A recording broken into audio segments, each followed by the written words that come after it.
Sethos, let's talk.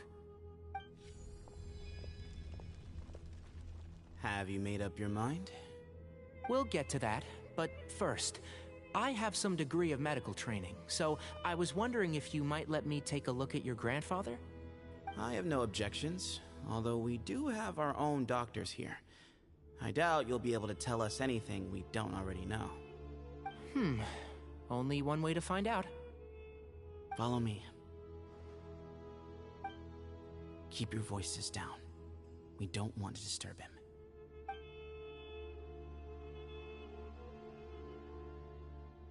him. Let's talk outside. Bamoon has fallen into a deep coma, and his prognosis is quite grave. I'm sure that your physicians have come to the same conclusion. He appears to have sustained a serious injury in his youth, which has been exacerbated over the years by the heavy burden of work and now by the effects of old age. Regretfully, I must inform you that based on what I've seen with patients in a similar condition, he doesn't have long left. A few days at most. Yeah. I've known for a long time. You're his heir, aren't you? You clearly have a lot of respect for the man. But you also see things differently. You have a broader range of concerns and a more pragmatic approach. So tell me how we can end this on your terms. Let's find a way to bring all this to a resolution while Bamoon is still alive to see it. That's what really matters to you. I know it. Yeah, there's no time to waste here. You know that better than anyone. You know, the two of you are actually in a very similar predicament right now. Both of you have a very different perspective from the men who raised you. Right. And you didn't create this situation.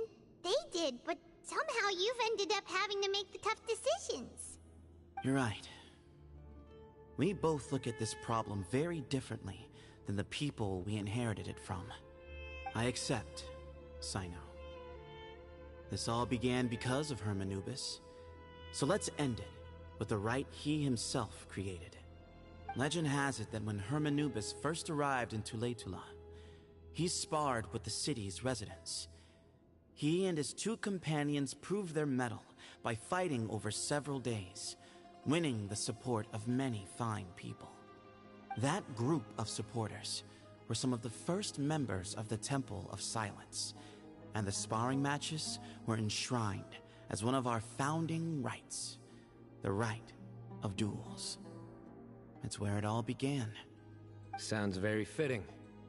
I'm in. As a fellow vessel of Hermanubis, your ties to the Temple of Silence run deep. So I will permit you to participate in this rite, along with your chosen companions. 3 against 3. Sounds good. However, I have some additional terms. As the challengers, you must win all 3 of your fights to win.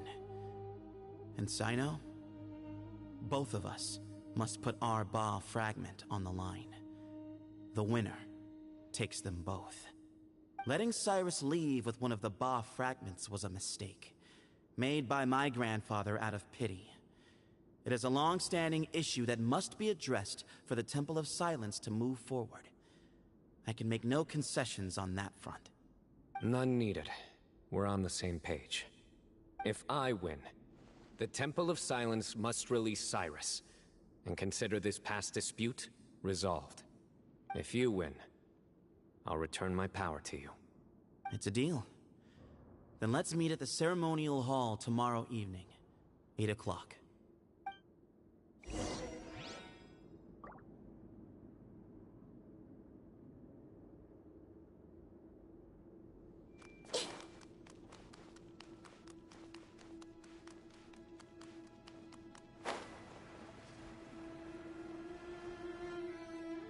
Well, after how that went, there's definitely no turning back now. There never was. Turning back hasn't been an option for me since the moment the professor slipped away to return to the desert. You have to win. You need this power, both as General Mahamatra and for yourself. Yeah, that's right. Besides, it stayed with you ever since you were a small child. Surely that's a sign it thinks of you as its rightful owner. Both as General Mahamatra and for myself. Yeah, when you put it that way. I've had to overcome a lot to tame this power and claim it for myself. Not everyone could have done that. Exactly!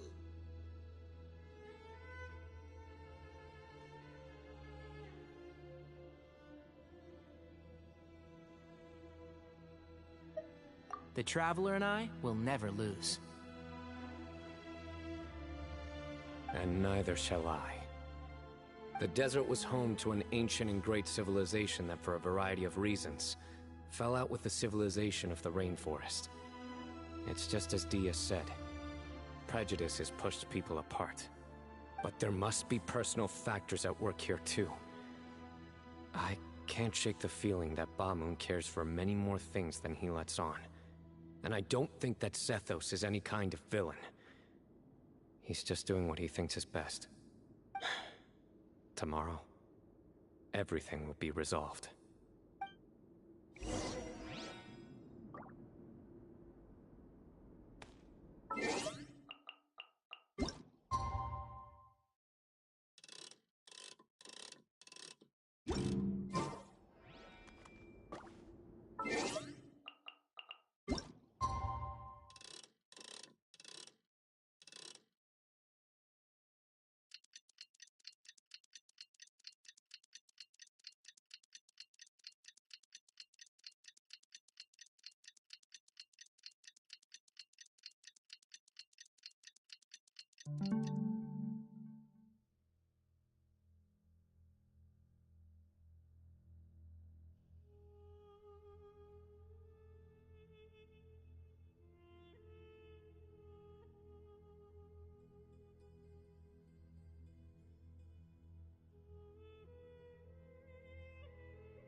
We gather on this day to perform once more the rite of duels, with the greatest of all sages, Lord Hermanubis, as our witness, for his power and authority is present in our midst.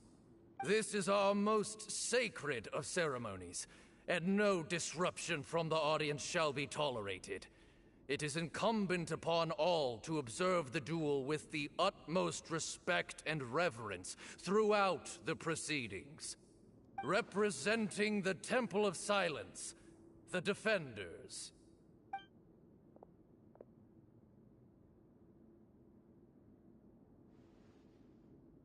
Grandfather, you're here. A rite of duels after all these years. I am surprised by your decision, Sethos. I know what I'm doing, Grandfather. Just leave it to me. Representing the Academia, the Challengers. Ready. We will fight to have our voices heard. Warriors, take your positions and decide on the order of battle. We come not to debate what brings our challengers here, nor what will become of the defeated duelists. Duelists, the might of Hermanubis himself is at stake here. Now, fight. Fight until the rightful victor is proclaimed.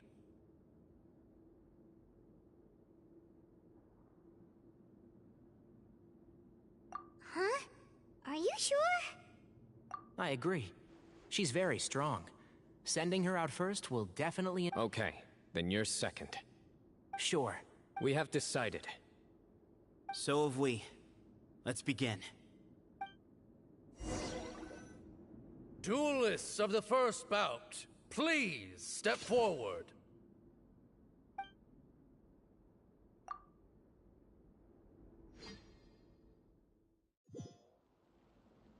Don't forget, safety first! Hey, you there! You better play nice with her or Paimon will make you regret it! A little bit too much chatter from the audience over there. Hey!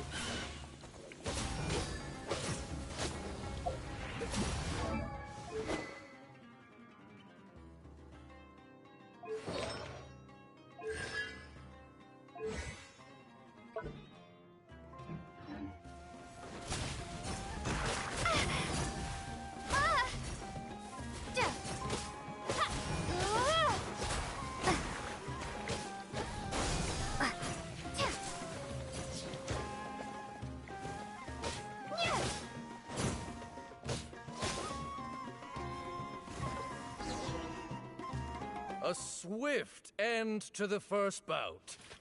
I now invite the duelists of the second bout to please step forward. When you're both ready, you may begin. Let's begin. Watch out! Go, Kenai, go! He drank plenty of water before the bout, so he should be fine. Let's nip that in the bud.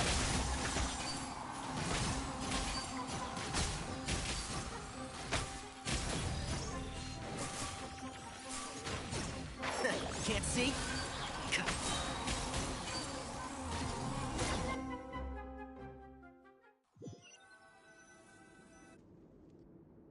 Thus ends the second bout. We will now move to the third bout. Duelists, please step forward. I'm ready. So am I. This is the final stage of the rite. I remind you both that the terms you agreed upon in advance are binding. When you're both ready, you may begin.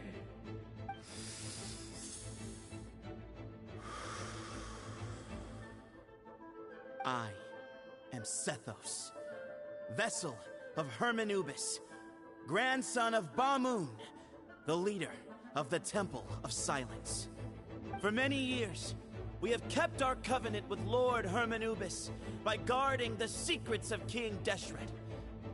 And even in our darkest hour, when we could not see a way forward, we chose not to abandon hope, but to embark on a brave new experiment so that we might prevail.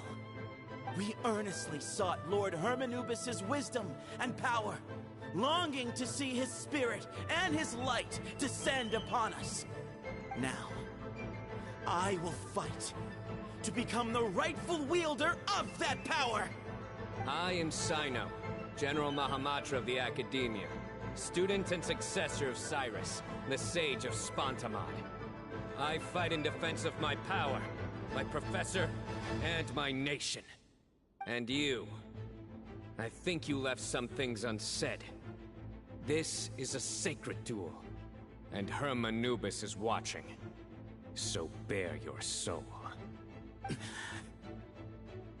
Everyone, old and young, fit and frail, they're all waiting to see how this duel will end.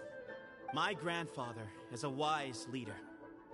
He is also known to be a ruler who is not afraid to get blood on his hands. I understand his beliefs well, and I know what he expects of me. But our faith has held us back for too long. After I grew up, I went to the rainforest once, and I saw for myself the people of the city. Times have changed. The people of Sumeru are happier and more free now than in the past. I thought about this as I stood at one of the tallest points in the city, gazing down at the streets below. Then I thought of you, Sino. You and I both wield the same power, yet the lives we lead could not be more different. Each Ba fragment of Hermanubis stands for something different. Might, glory, or one of many other secrets that have yet to be revealed. I once thought that the nature of our fragments must be what makes us so different from one another.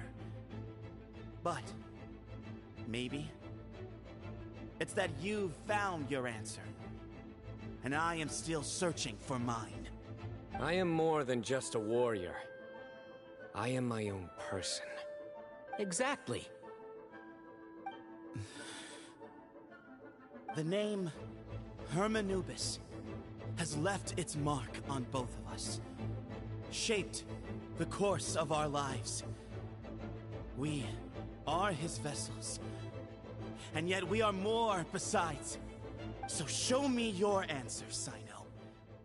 Show me I can be more than my faith, more than the power I wield. Show me the person I can become!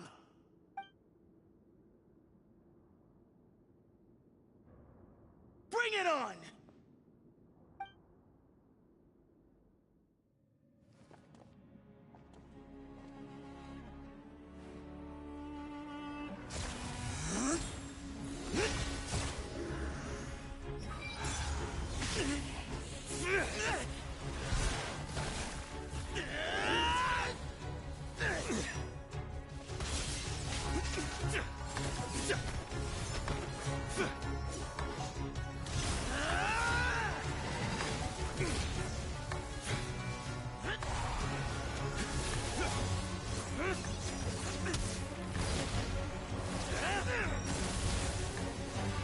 That's all you've got?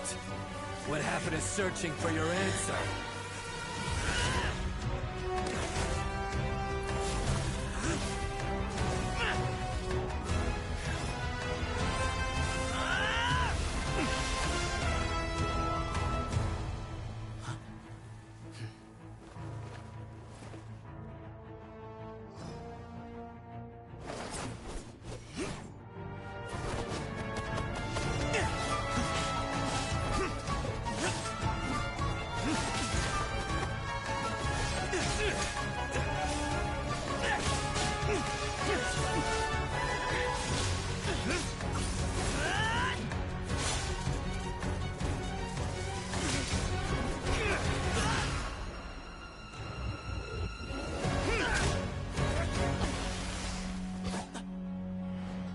Fight's over.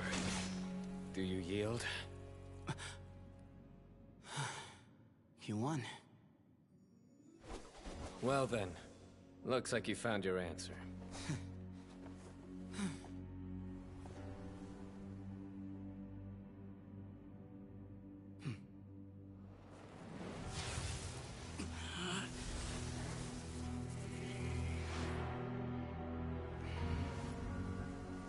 I give his glory to you.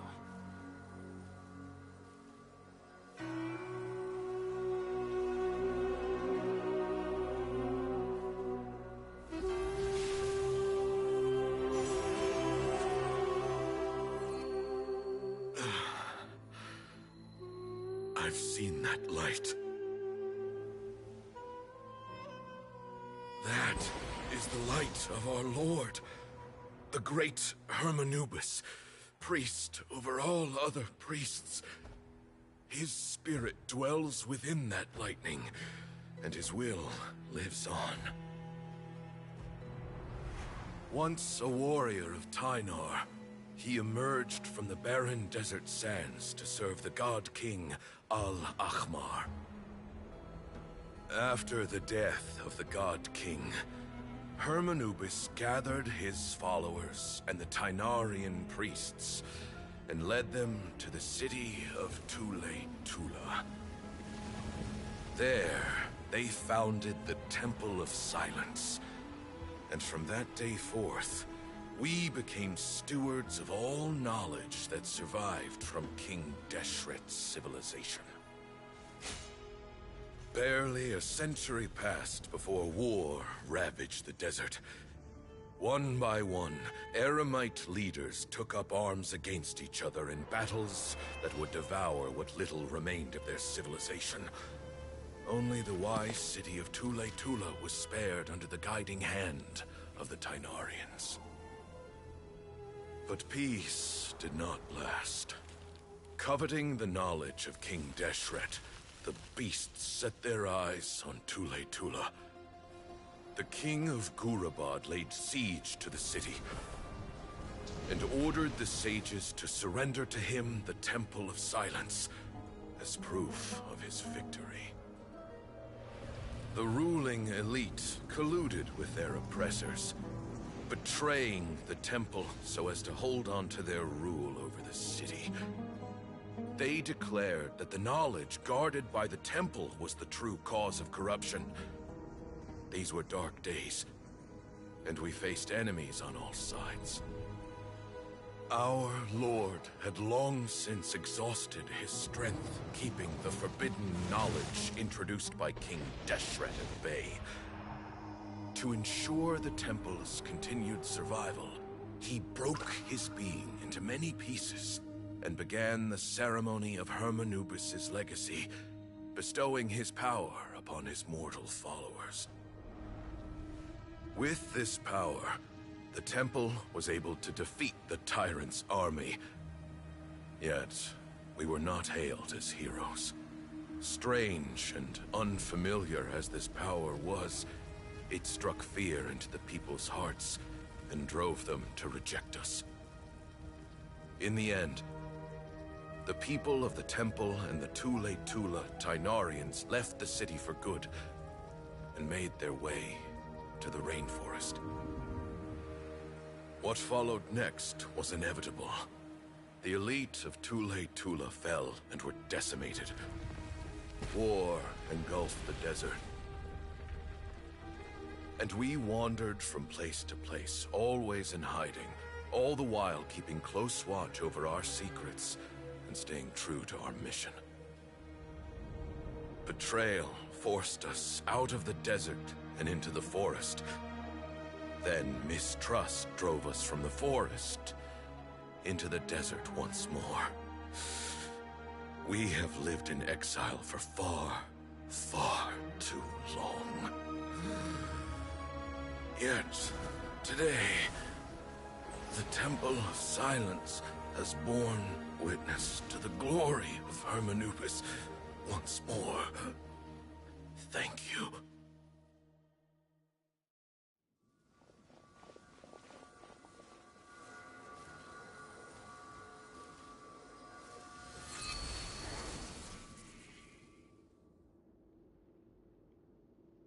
How is it? Do you feel okay?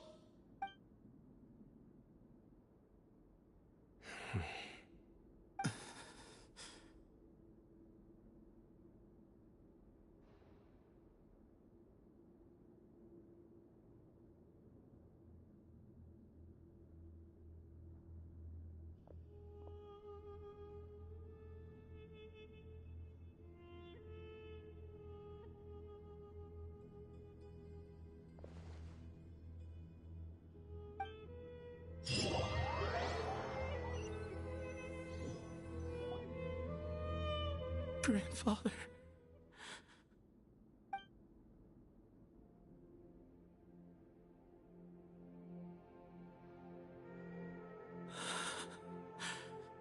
Hey, Sethos. You'll get through this. I know. I'll miss him. I guess you were prepared for this. It's been a long time coming, huh? Yeah, he's been on death's door for a very long time now.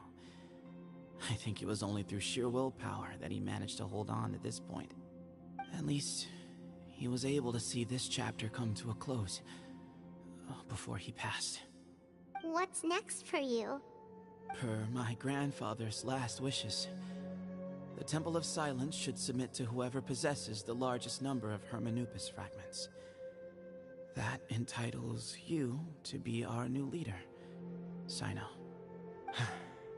But that's never going to work, as I'm sure you realize. I'm the General Mahamatra. I am needed back at the Academia. I did foresee this possibility, and I gave it some thought. The fact is, I know next to nothing about the staff, records, and environment here. As such, I am ill-suited to be your leader. Sethos, I believe the honor should go to you. Were it not for this duel, or indeed if you had other intentions, the Ba fragments would most likely be in your hands by now. I'm sure Bamoon never meant for anyone but you to be his successor. You really think so? I do. Still, I didn't think Bamoon looked very surprised by the final result. Perhaps he had an inkling that this would be the way things end. Well, in any case, since the Ba fragments are with me now, I guess I can call the shots. Sethos, I would like you to succeed Bamoon as the new leader of the Temple of Silence. You are more suited to the role than I, and I have complete faith that you will be an excellent leader. Just think of it as doing me a favor. But doesn't that render everything that we've been through up to now meaningless? No, it doesn't. This experience has allowed us to become friends, which means that the Academia and the Temple of Silence will become partners once more. That's a much bigger deal than you might think, Sethos. You said yourself, times have changed. You have to believe that things can change for the better here at the temple too. I will try. To be honest, I couldn't have asked for a better outcome. Actually, part of me wonders whether Bamoon's intentions from the very beginning was just to create enough pressure to force us towards a duel. That way, no matter who won, one of us would have to surrender our Ba fragment, and the power of Hermanubis would be concentrated in one single person. Had you won, the Temple of Silence would have doubled its strength. And were I to win, he correctly anticipated that I wouldn't suddenly drop everything to become the leader of the temple, much less integrate the temple into the Academia by force. He knew that the temple's future would depend not just on the guidance of Hermanubis, but the support of the Academia too. So he made it his responsibility to ensure his successor would be free from the burdens of the past. His plan meant that whoever ended up succeeding him, they would have an easier time interacting with the Academia. With one single letter, he lured out the professor. No matter what happened after that, it would result in a net benefit to the temple. And here I thought the General Mahamatra wouldn't care for all these trivial details. You're absolutely right. Grandfather and I considered this from every angle.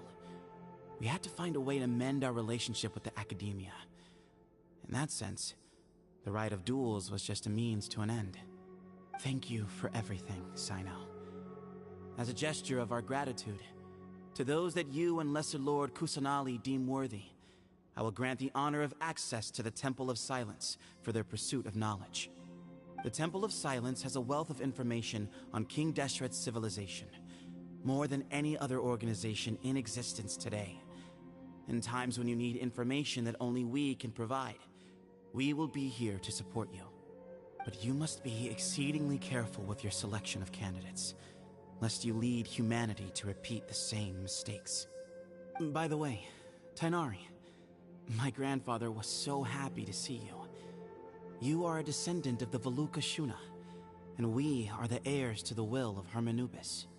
The story goes that King Deshret chose the sage Hermanubis from among the Tainarians and appointed him as his familiar. He went on to fight many valiant battles with his Tainarian companions. They always stood by each other, from the founding of the Temple of Silence to the fall of Tuletula. The Tainarians who left Tuletula joined their human counterparts in the rainforest. A few centuries later, when some of the group returned to the desert, many of the Tainarians chose to stay and put down roots in the rainforest. In all likelihood, those were your ancestors. How fascinating. My father once mentioned that I was named after the Tainarians, but I never knew that my forebears had such a history with the Temple of Silence. I like this story. By the way, has anyone seen Cyrus? Yes, Cyrus. You'll probably find him in my grandfather's room. He wouldn't show it in front of me, but I think he still has many fond memories of my grandfather. If it's true that you and your grandfather really planned for everything to turn out this way, then I guess he didn't really resent Cyrus as much as he appeared to. Who knows? Perhaps all of us. You, me, and Cyrus. We're all just pawns in my grandfather's plan to set things straight. He was awful like that. Someone's got to make the decisions when history is at a crossroads. I will make a detailed report on all of this to Lesser Lord Kusanali, and arrange for an official delegation from the Academia to come and meet you in the desert. I'm sure you'll have lots to attend to in the days ahead. But once things return to normal, please come and visit the rainforest again. You should stay for a few days this time, and start to build some relationships. If we're going to work together, both sides have to get to know one another better. I will. All right, well, bye for now, everyone. I'll be seeing you. See you soon. Come hang out with us anytime.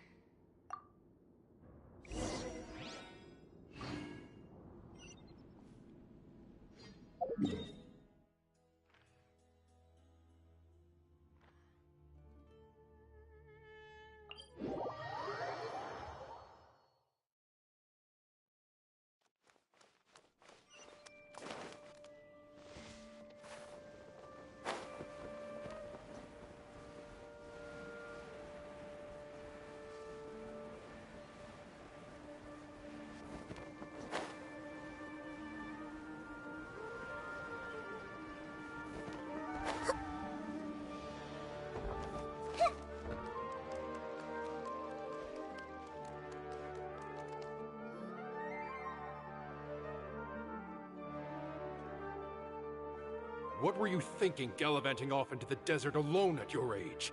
What if you take the bucket, You told not a soul what you were up to, designated nobody to handle your affairs, and left everyone scrambling frantically to try and figure out how on earth to clean up the colossal mess you'd made. Oh, please, will you stop your yelling? What other choice did I have? What do you mean, what other choice?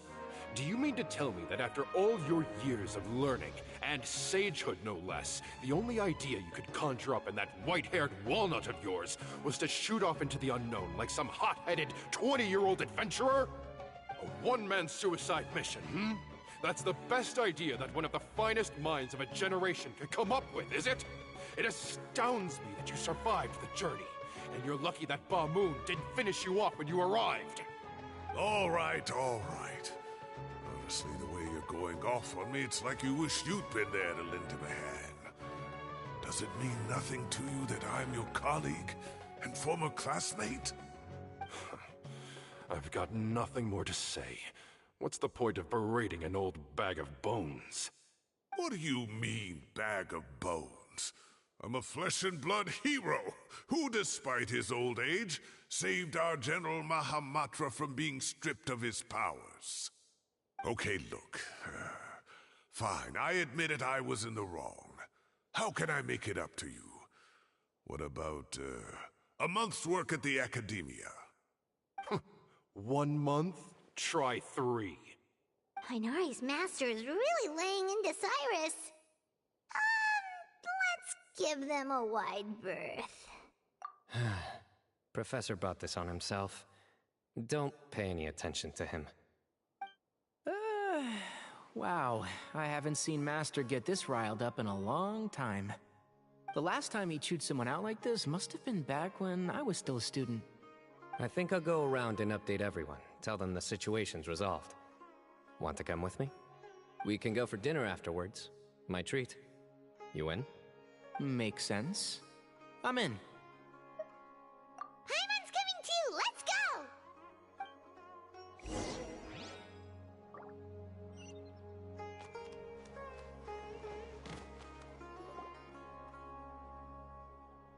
Hey, Kale. You're back!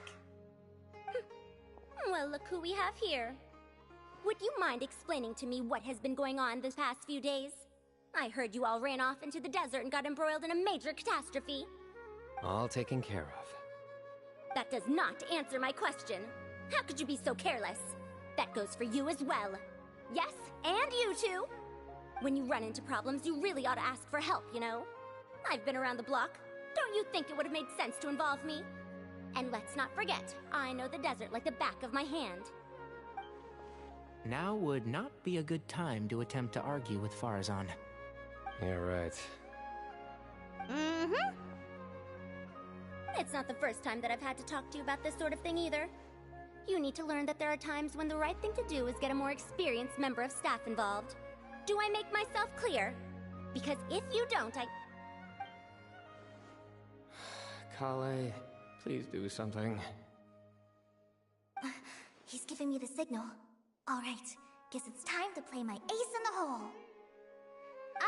Say, Madame Farazan, I can see you're pretty upset, but, I was just wondering, remember that time you offered to give me a tour of the Academia? Does that offer still stand? Huh? Wait, did I hear that right? Kale, you remember? Wonderful. Well, of course the offer still stands. Come on. Madame Farazan will show you around the old classrooms.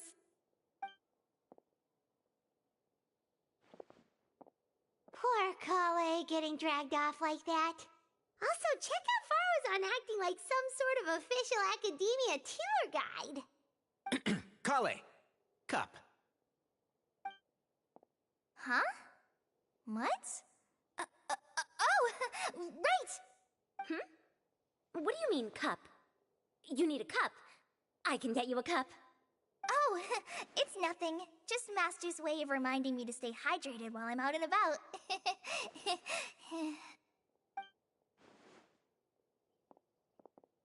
It's code for let's reconvene at the cafe. Tighnari and I used it while we were in school, and it's become something of a family tradition now. Oh, that's kind of fun. Mm-hmm. 2 people left. Let's bring them along too.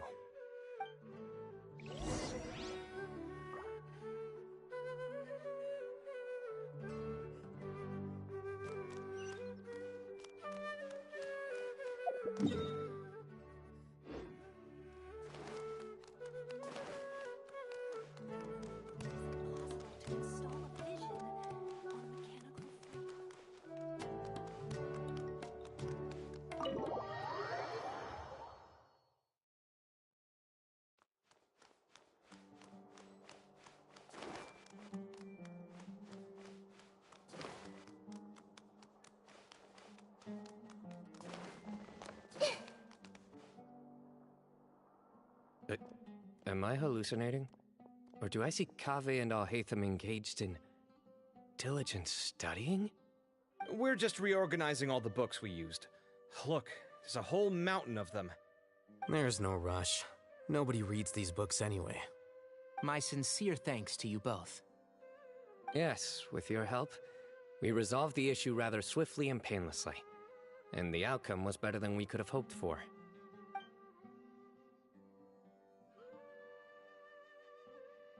I see. The Temple of Silence resorted to rather unique means of self-preservation. It explains how they managed to remain hidden for so many years. And it sounds like they managed to preserve a whole load of ancient documents as well. I'd love to go check those out if I ever had the chance. That day will come. The Temple of Silence is a hugely important organization, and we'll be sure to maintain good relations with them in the future. Now, as a token of my appreciation, I'd like to treat everyone to coffee. Sounds good. Yeah, sounds great.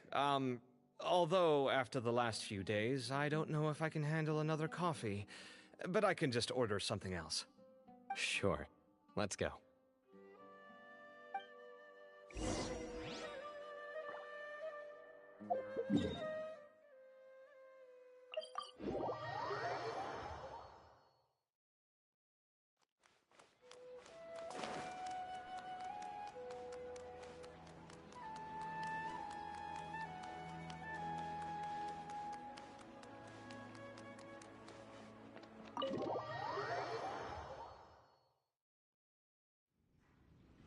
And then, the Traveler just pounced on their opponent and knocked him right out cold!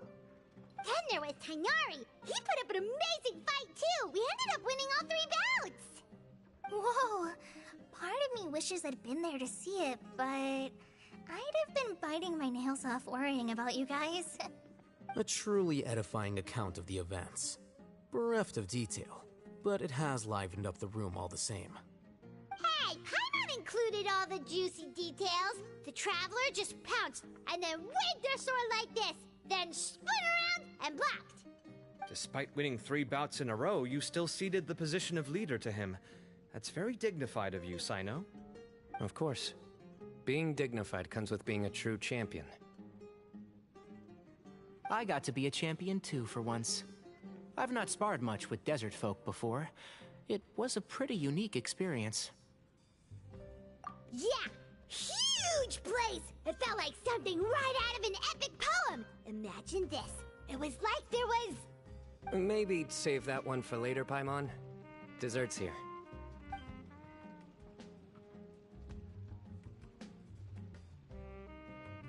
I think that'll do me for today. Shall we stop off at the House of Dana again before heading home? We should probably finish putting all those books back. My thoughts exactly. See you around. I should get going as well. See you all later. Make sure you get some good rest tonight. I need to go say thanks to the Core 30 for their help. Also, Sir Nephis says he wanted to introduce me to some of the Academia's work processes. So, I gotta dash too. Kale's come a long way. She's much more confident at dealing with other people these days. Everyone's a work in progress. You never stop learning. Yeah, true.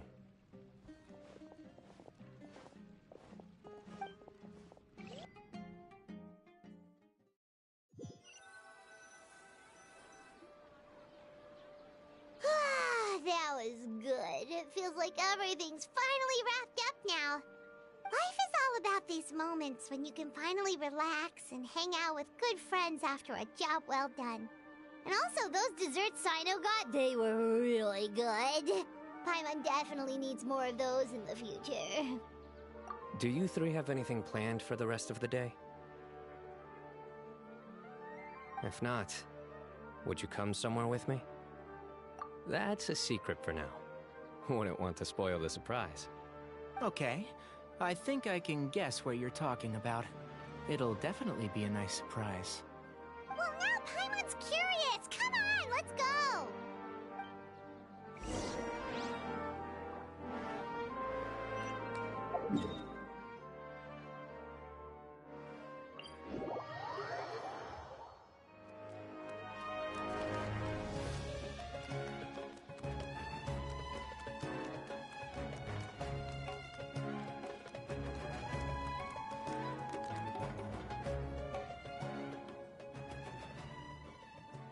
Been a while since I last made my way up here.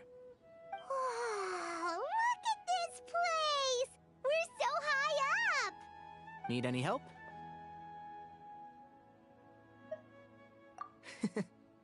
As you wish. It's a nice spot, isn't it? What a great view! We're so high up, we can see for miles! Traveler. Turn around.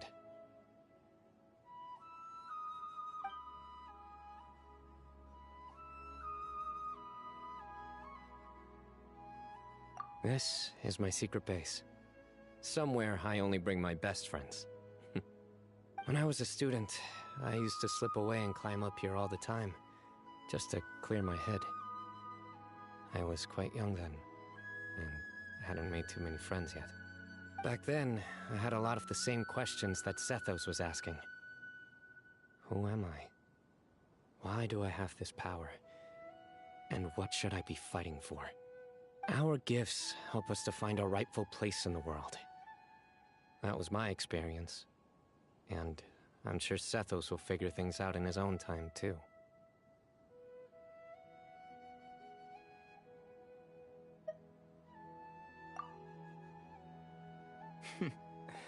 You two really are like brothers. I feel the same way. Of course. I see no need to be humble when it comes to the facts. I still remember one time when we came up here to chat and do our homework. Sino accidentally dropped a fruit. Luckily, he has fast reflexes, so he caught it just in time. That was the one and only time. Nothing will ever slip through my fingers again. Those were good times. I kinda miss the student life. You know, Paimon really shouldn't be able to imagine Sino doing something like that, but for some strange reason, the mental image is coming through clear as day. Then make it stop. There's somebody there. It's Professor Cyrus. You guys carry on without me. I'll be right back. Okay. Huh? Hey, you're not supposed to jump down! Be careful!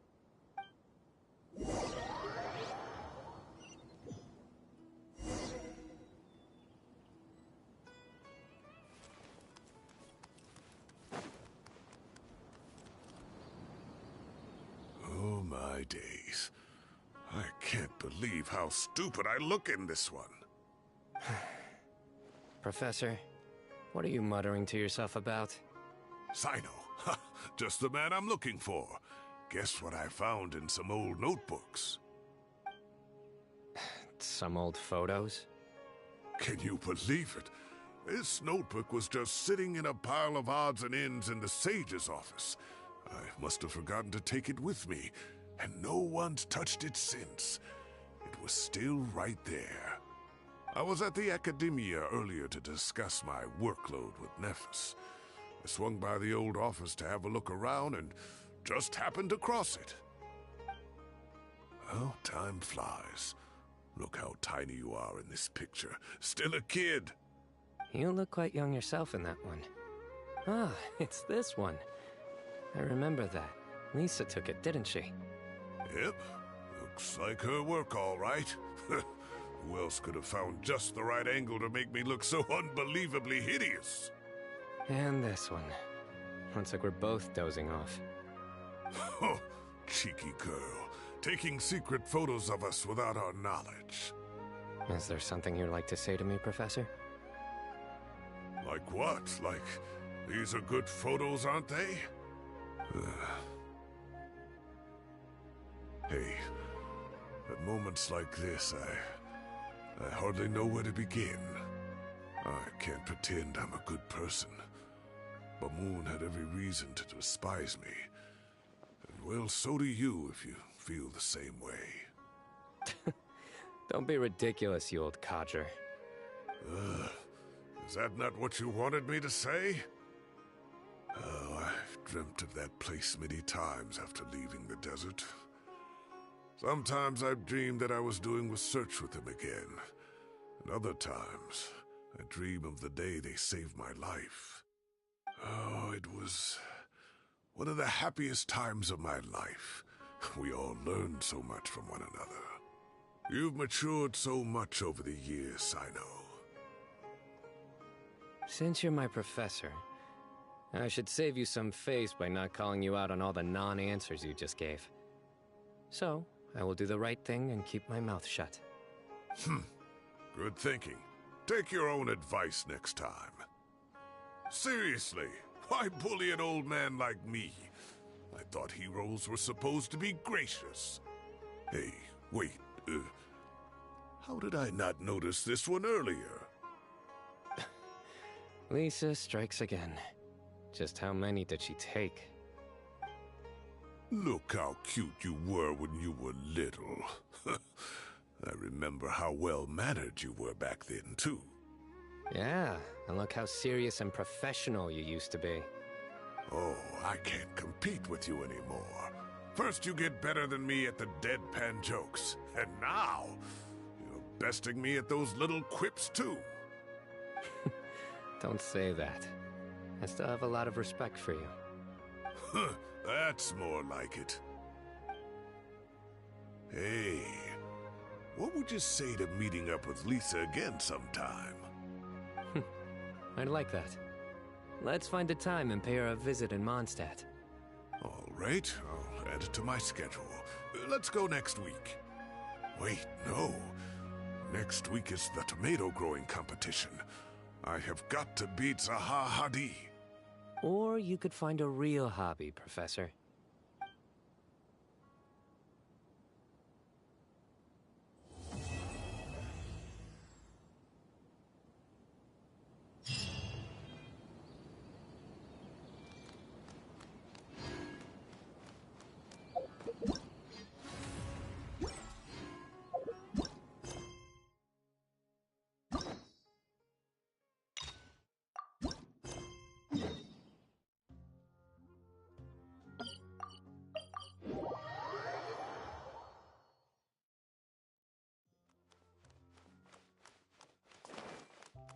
Huh?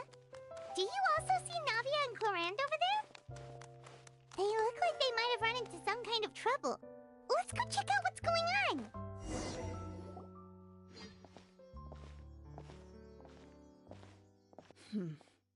Still no dice? Not at all. And I've asked pretty much everyone in the court of Fontaine already. Lynette's ears drooped as soon as she heard that we'd have to be out and about for days on end. And Fremine, he hid himself under his helmet as soon as he realized there'd be people around that he didn't know. What about Chiori and Charlotte? I feel like both of them would be more than up to it. I've asked them already, but they're both pretty busy right now. I just gave the members of the Spina a few days off, too, so I don't want to bother them either. This is getting pretty difficult. Navia, Clorand, what's up? Oh my. Well, if it isn't my dear partners. How are you all doing? Huh. Navia? Huh? Oh, you mean... Yep, this is our chance. Do you need our help with something? Oh, precisely. My dear partners, we've got a huge problem right now that only you can solve. Whoa, for real? Absolutely. We've already exhausted all our other options. Traveler, Paimon, would you join us and play Marechaussee Hunter Judgment Day? Marechaussee what now? It's a new game script by the Tabletop Troupe, a local roleplay adventure club. Ever heard of the Tabletop Troupe? They put out games that allow you to participate in a story and roleplay characters with your friends. Oh, I've loved their stuff ever since I was a kid. That sounds super interesting. Clorand and I are both veteran members of the club. Recently, someone came up with a new script and was looking for people to help playtest it for them. And when they asked, of course I couldn't refuse. I mean, come on! A brand new script? Nobody has ever played it before. Generally speaking, scripts at that level of development have a lot of issues, but I think this one is pretty solid. The author obviously put a lot of work into the story, and the world building is also quite credible. Whoa, whoa, whoa! I know know I was the one that handed you the script, but some of us haven't read it yet. No spoilers, please. Anyway, the script calls for a team of 4. Ah, yes. We're missing one final player right now. So, you're saying you'll help us out? I knew I could count on you, partner. Paimon and the Traveler are kind of a package deal. Is that okay? That's not a problem. I'll adjust the pace based on the actual number of players, and ensure that everyone has a good time. Well, Traveler, what do you think? Wanna play? Paimon will follow your lead. Well, that solves our problem. You have our thanks. Woohoo! I'll go grab the script manager from the club right away. The script manager? Didn't you just say that you gave Claran the script? The club introduced a completely new kind of gameplay for the script. In this iteration, the Game Master's version of the script is incomplete. The script manager provides the next part of the script only after players have completed the current list of objectives. On top of that, in order to increase player immersion, the club has created some of the story's sets and scenes in real life. We'll only know where we should go once the script manager reveals the starting location. Wow, you're right! Whoever wrote this script really did put in a lot of work. And it's got a real healthy amount of suspense, right? I mean, even the GM doesn't know how the story will end. I look forward to experiencing it with you all. Why don't you go meet up with the others first? They should all be waiting at Chioria Boutique. I'll come over with the script manager as soon as I find them. Sounds good. Remember to always watch where you're going, and don't rush. You say that like I'm 6 years old or something. Let me think. What kind of character should I play this time? I just hope you'll pick up some useful skills this time. Oh, and stop trying to persuade every animal you come across.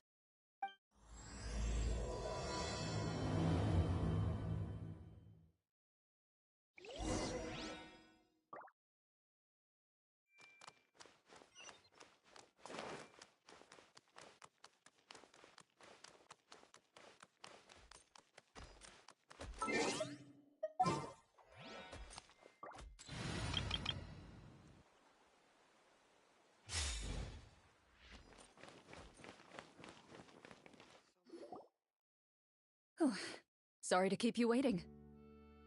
You're back! Huh? And you've got the Traveler and Paimon with you, too! What a pleasant surprise. I assume you'll be joining us for the game, then? Linny, Farina! Paimon didn't know you were playing, too! Are you also members of the tabletop troupe?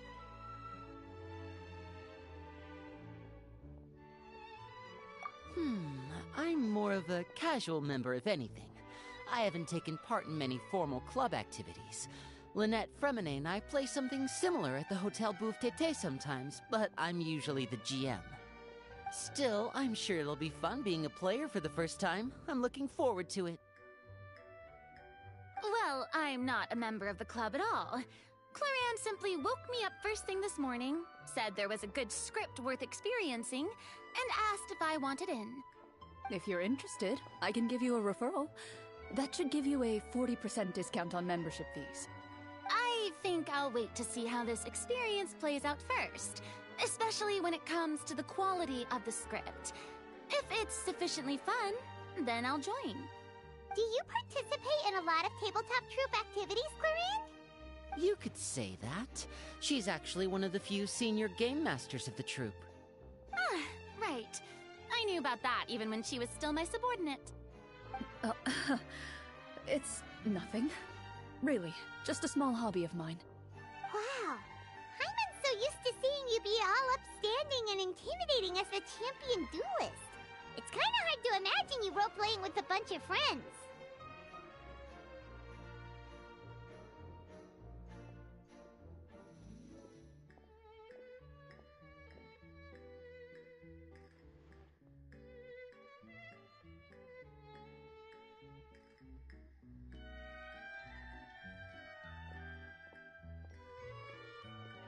Surely you jest.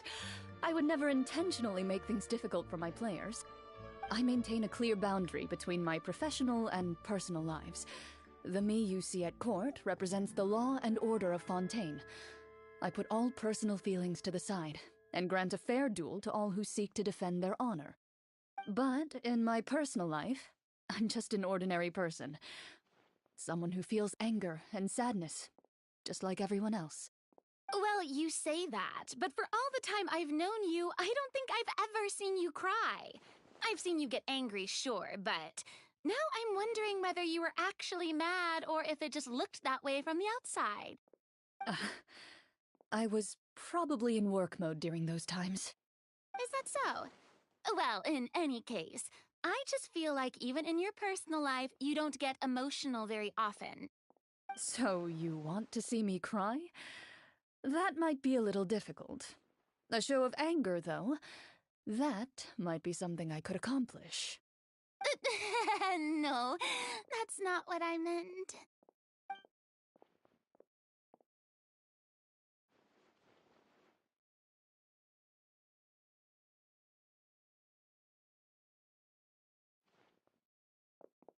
Ah, I'm back!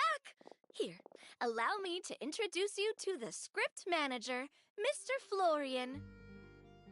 Pleasure to meet you all. Hello! Wait, are you a champion duelist too, Mr. Florian? Oh, no. This is just the costume provided by the club. I occasionally play a few of the roles in my scripts. That sounds like a lot of work. It's nothing. It's the least we can do to give the players a more immersive experience. Anyway, allow me to give you a brief introduction of the script. This script was adapted from the real history of the Marushose Hunters. You all will play the role of hunters from a bygone era and resolve a series of events unfolding in the capital. Paimon's not super familiar with the history of the Marushose Hunters. Is that a problem? Oh, no problem at all. I can give you a brief rundown. So, basically, Marushose Hunters were people who dedicated themselves to hunting monsters and protecting the city by using a special swordsmanship technique passed down over generations. Their story can be traced back to the ancient Remurian dynasty, as well as the first hunter, Cassiodor. But I'll leave the finer details for you to seek out and discover later. Mm-hmm. And I'll provide additional commentary as the story progresses. In that case, brave hunters, are you ready to set out on an unknown adventure? Whoa, just one sentence and it's like we're in the story already! Aha, I see many a determined gaze before me. Very well, head over to this location and begin your heroic journey. So, as we follow the story, it leads us to specific scenes? Ooh, sounds pretty innovative. What does the message in the envelope say? It's the exact location of the scene, as well as the formal permission to use the venue. Seems like they have everything prepared. Please check all your belongings, everyone, and make sure you haven't forgotten anything. Once you're ready, please follow me to the designated location. Sounds good! Hunter Squad, move out!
really have thought of everything. Even the Fatometer is here and ready to go for us. The Fatometer? What's that? It's a card that's used to determine action success or failure. We'll need to use it when we try to use certain skills. And what about all the dessert and tea? Is that for us as well? That's what the message said. Really? That's so nice. It feels just like a tea party with friends. Those snacks have Paimon's name written all over them. I think you might be more of a snack hunter than a Marashose hunter, Paimon. Snack hunter Paimon reported for duty. If there are delicious snacks to be found, Paimon will track down every last one. The desserts are great. But I'm still looking forward to the story more than anything. Very fair. Then, let us begin.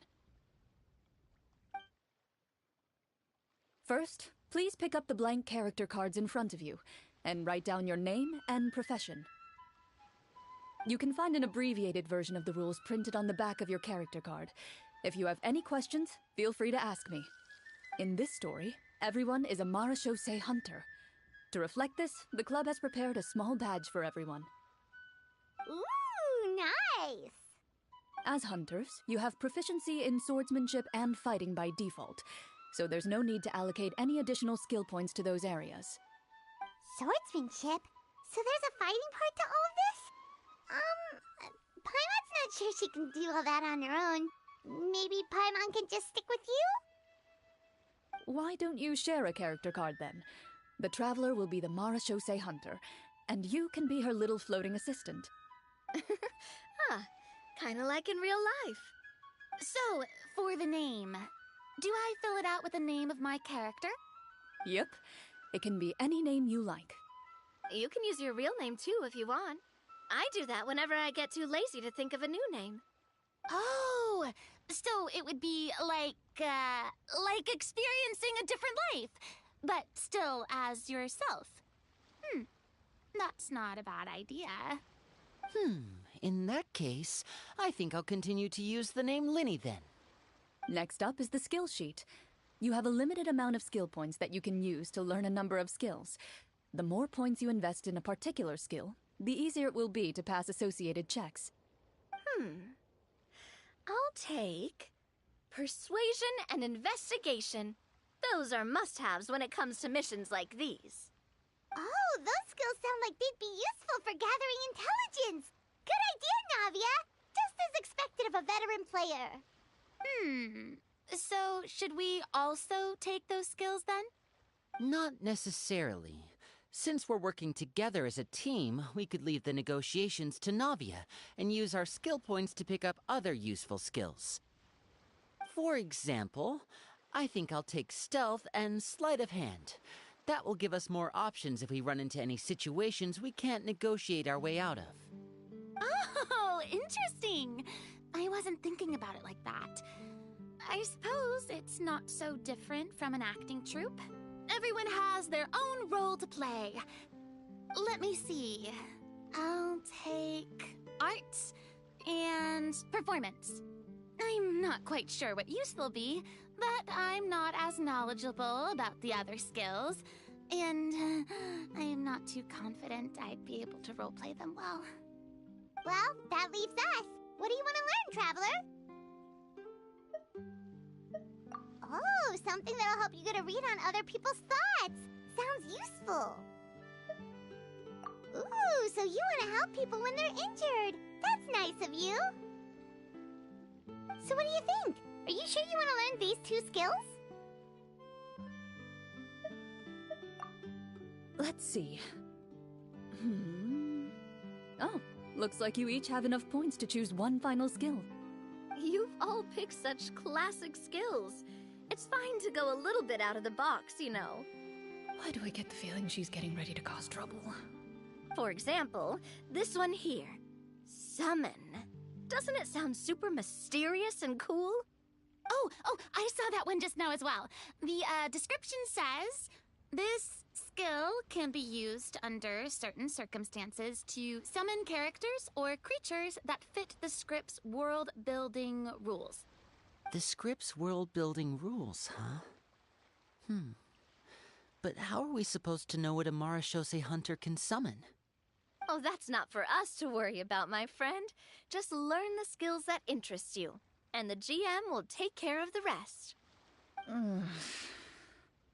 Alright, you've convinced Paimon. Let's learn summon then. Paimon can't wait to see what kind of thing shows up. Well, now that everyone's more or less finished creating their characters, we can begin. Since 2 of our players are doing this for the first time, though, let me ask. Would you like to play on easy mode or authentic mode? What's the difference between the two? Well, in role-playing games, the story sometimes changes based on the decisions of the players and the results of the Fatometer. For example, if you fail a check, that means you cannot use the target skill in that scenario. A critical failure may even result in further negative consequences. If you choose to play in authentic mode, every time you elect to use a skill, you'll need to use the Fatometer to see whether you succeed or fail, and face any consequences that may follow. If you choose easy mode instead, every check will be successful by default, and you won't have to worry about luck playing a factor.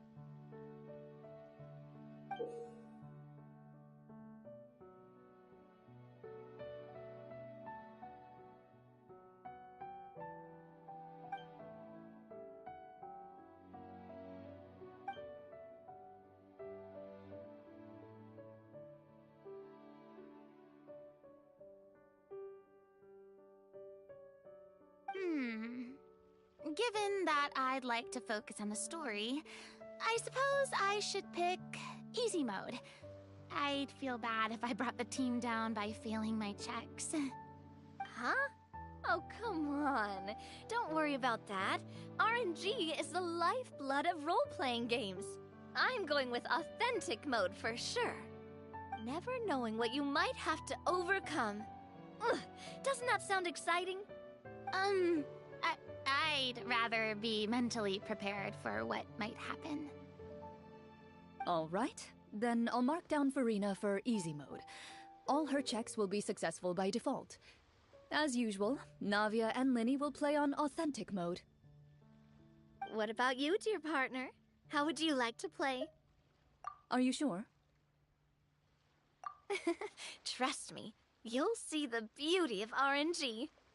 Honestly, I don't think Clorand would make things too difficult for us, no matter what the Fatometer says. Isn't that right, Clorand? No promises. That wasn't super reassuring. Well, anyway, enough talk. Let's get started. I want to experience at least a good chunk of the story today. Speaking of the story, why is the beginning scene on a beach? Well, that's because... a long time ago, back when human civilization was still in its infancy, powerful demons and evil sorcerers ruled over the land. They created a host of monsters and sent them to slaughter all humans in existence. Soon, a group of human rebels banded together. With their swords raised, they swore to brave the darkness, and in doing so, subdue each and every monster that sought their destruction. They became known as the Marashose Hunters.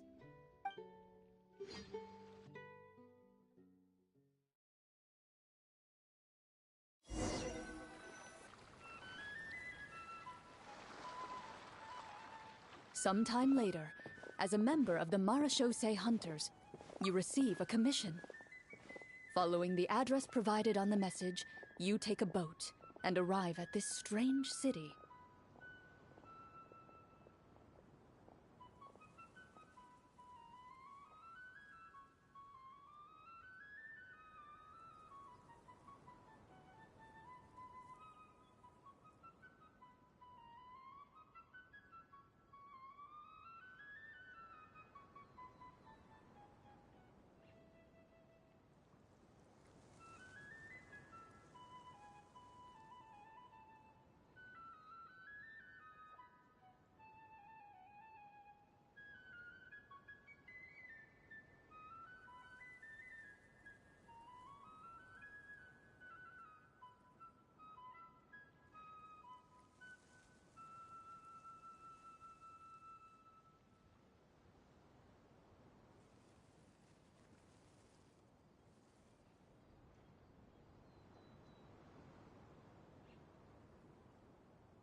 As you inhale, you can taste the slightly salty air of the docks as you begin to survey your surroundings.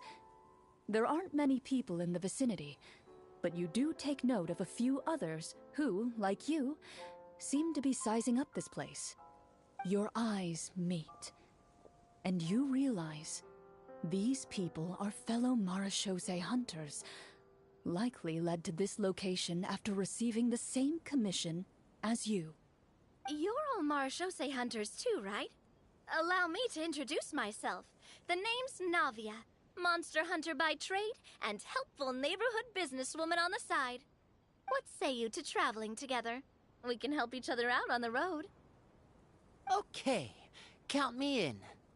My name is Linny. I've been wandering since I was little and picked up a few less than legal tricks along the way. I was adopted by a Marechaussee hunter and later chose to follow in his footsteps. Is this where you introduce your character to everyone? It sounds like they've done this dozens of times. My name is Farina, and, I grew up in a noble family. I always had a strong interest in performance and the arts. Even though I'm a Marechaussee hunter, what I really want is to be a performing artiste. Hey, that's really cool. You can do it, Farina. That's exactly how it's done. Paimon is Paimon, a good friend and companion to this Marechaussee hunter right here. I've been studying medicine ever since I was a child. I want to do my part to eradicate these monsters and use what I've learned to heal others. Oh, welcome. When we face the monsters, I'll make sure to charge in front to give everyone some cover. You can take care of the healing at the back. You open your envelopes at the same time. The message reads, "To the honorable and trustworthy Marechaussee hunters, our kingdom is currently facing a grave crisis. The lands outside the capital have been overtaken by monsters, and our people are being led astray by forces of wickedness. We beseech you, please help us resolve this crisis and return peace and stability to our home." Huh. The layout of this city looks super familiar. It kinda reminds Paimon of Mondstadt! The scriptwriter must have used a real-world city as a reference when coming up with the map. As experienced hunters, the layout of the city reminds you of places once traveled. You recall the sight of tree-lined streets and the gentle tranquility of days gone by. Yet, as you regard the city in front of you, it appears to be little more than an empty shell. Its hollow gates are open to you, beckoning you to come forth and bring salvation back to the town. I carefully read every line of the letter and turn my attention to the signatures at the bottom. Who issued this commission to us? You see a long string of unfamiliar names. It would seem that many of the residents of the city issued this commission together.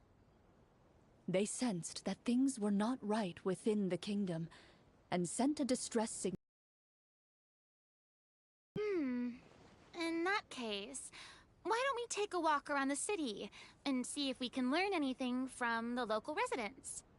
Oh, good idea. We might be able to get some leads on the monsters and bad guys we're after. You look up and see a tavern nearby. It appears to be open for the day. Why don't we go check out that tavern? If the novels I've read are anything to go by, taverns are usually full of information.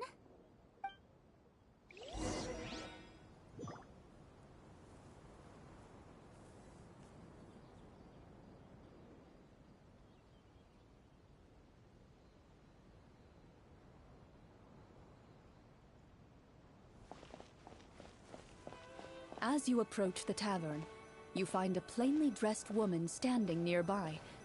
She appears to be rather troubled about something.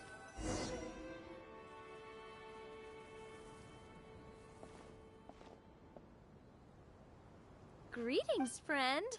Lovely weather we're having today, don't you think? Oh, hello. I suppose you're right. The weather today is quite lovely. If only those monsters out there would stop causing trouble. It seems like every character included in the script has a certain amount of useful information to offer.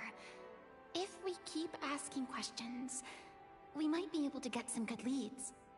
Oh, come now, don't be sad. Life is all about optimism. Oh, that reminds me. What did you have for breakfast this morning? Huh? I don't think that's the kind of question we're supposed to ask. Nothing turns a frown upside down like good food. How about some macarons? I could make you some. You didn't even take cooking as one of your skill proficiencies.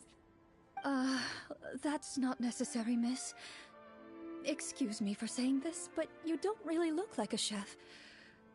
Besides, I'm not really a fan of sweets. So you're someone who barely smiles and doesn't like sweets. You're really starting to remind me of this one friend of mine. Hey! Did she just... me? Glorianne must have broke character for a second. This isn't getting us anywhere. Traveler, maybe you can think of something.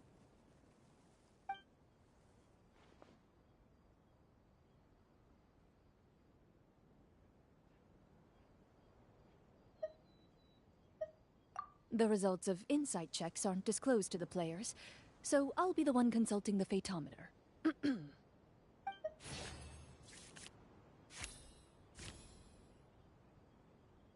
You recall all the lessons you've learned in your time and begin to carefully observe the woman's mannerisms. You notice that when she's quiet, she has an empty look in her eyes, as if her thoughts have drifted to a place far, far away. And when she speaks, she often subconsciously reaches out to touch the ring on her left hand. So you noticed. That's a little embarrassing. A horde of monsters suddenly appeared near the capital recently, so all the guards were dispatched to fight them.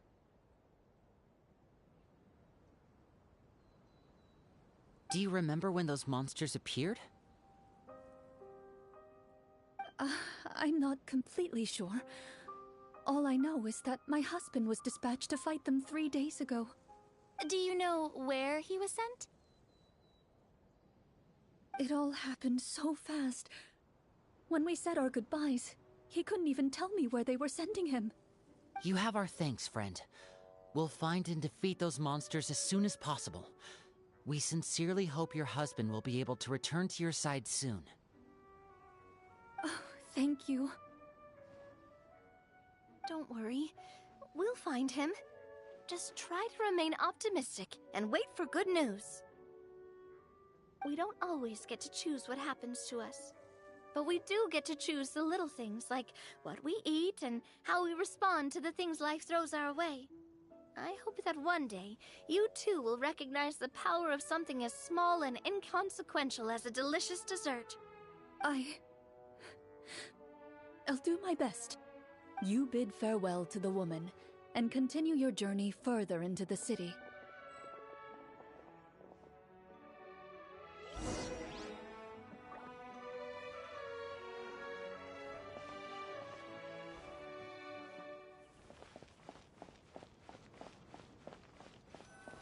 As you venture further into the city, the streets appear largely empty. An elderly woman walks past.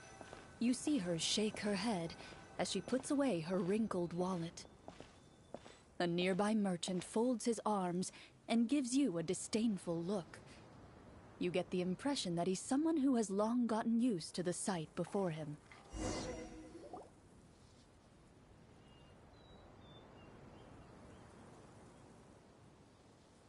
Although he doesn't seem very friendly, merchants are usually a good source of information, right? Pardon me, sir. I'd like to ask a question if I may. That depends. How much are you willing to pay? How about this much? What do you take me for? Some lowly beggar? You can't even buy half an onion with that amount. Surely an onion can't be that expensive, right? What do you know? War's nearly upon us. Everything costs several times what it did before. If you're not gonna buy anything, then scram. Whoa, what a nasty guy. Maybe we shouldn't even bother talking to him. But he still might have information we need. Traveler, can you think of something?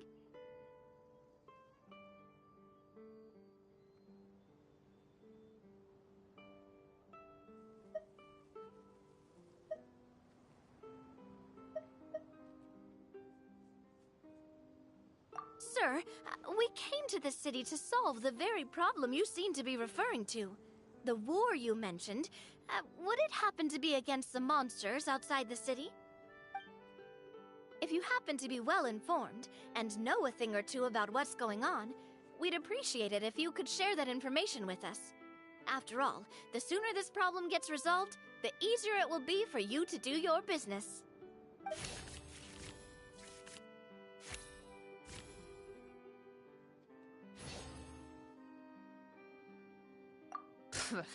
Well, things are basically as you said, young lady.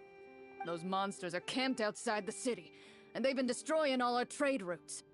We have limited reserves within the city, so if this continues, we're all gonna be in big trouble. Wait, you're saying no one has put a plan in place to distribute supplies or maintain order? We could all starve, and those nobles in the palace wouldn't even break a sweat. Who knows? Maybe they've been in cahoots with the monsters all along. That is concerning. All right. That's all the information you need, right? Off with you now. I've still got business to do. You know, if you smiled a little more, you'd definitely get more business. And I bet that would make your life just a little bit sweeter. I'm not saying it's guaranteed to work. It's just a tip.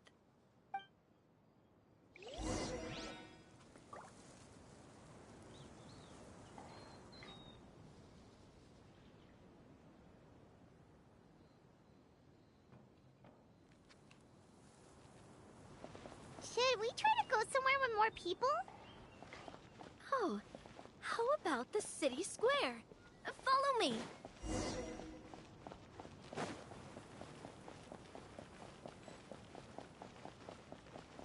Before you lies the city's central square. You see a man with a slightly anxious look on his face, pacing back and forth, his head hanging low.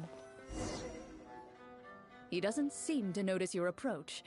Still immersed in his own thoughts, he shakes his head and lets out a long sigh. This guy seems promising enough. Maybe I can get some information out of him. Hello, sir. Is there anything I can do to help you? Wait, you're... I'm... Oh, dear goodness! You're a Marashose hunter! You recognize us? Ah, are you one of the people who wrote the commission letter? Yes! Oh, I didn't expect you to actually come! Oh, what great news! The city is saved! What happened here? Alas, we once lived comfortable, carefree lives. This city used to be free of monsters. The first Marashose hunter, Casiodor, the Golden Hunter, he was the one who drove them back. However, monsters have once again surrounded the city. Perhaps the seal that kept them at bay has lost its power. Or perhaps an evil sorcerer has been meddling in our affairs. All I know for sure is that their return has stripped this city of any chance at peace. Are there not enough soldiers to drive them out? It's not a question of numbers. The guards simply have no idea how to deal with them. Most people my age have never even seen one of the monsters, much less been trained to fight against them. What's worse, many of us don't even know the history of the Marashose hunters anymore. When I was a child, though, my grandfather would tell me stories about how the Marashose hunters drove back the monsters. So, on the off chance that something might come of it, I decided to reach out to you. To be perfectly honest, I was starting to think all those stories were just tall tales. But now that I've seen you in person, I finally know that it was true! Well, you can rest easy, friend. The righteous and formidable Marechaussee hunters are on the case. The man is touched by your determination and resolve. His eyes begin to well with tears of relief. Still, if we are going to hunt the monsters, we need to know where to find them. Can you give us any leads? All I know is that the area outside the city is dangerous. I'm afraid I can't point you toward a specific location. Oh, although, if you leave the capital through the main gate and follow the road, you should run into a group of guards. They might know more about where to find the monsters. I see. We'll go look for them then. All right, be careful. Oh, and one last thing. The monsters outside the city are just part of the problem. There are evil sorcerers inside the city as well, so be on your guard. They're actively working with the monsters, and have corrupted the court ministers with malicious magic. They're the reason why, even inside the city, everything has been a giant mess. Even one of our kindest ministers has turned into a boorish and unreasonable figure, interested in nothing but enacting laws that exploit the people. Who knows how much longer we'll be able to go on like this. Talk about being stuck between a rock and a hard place. I feel bad for him. Maybe we should try to cheer him up?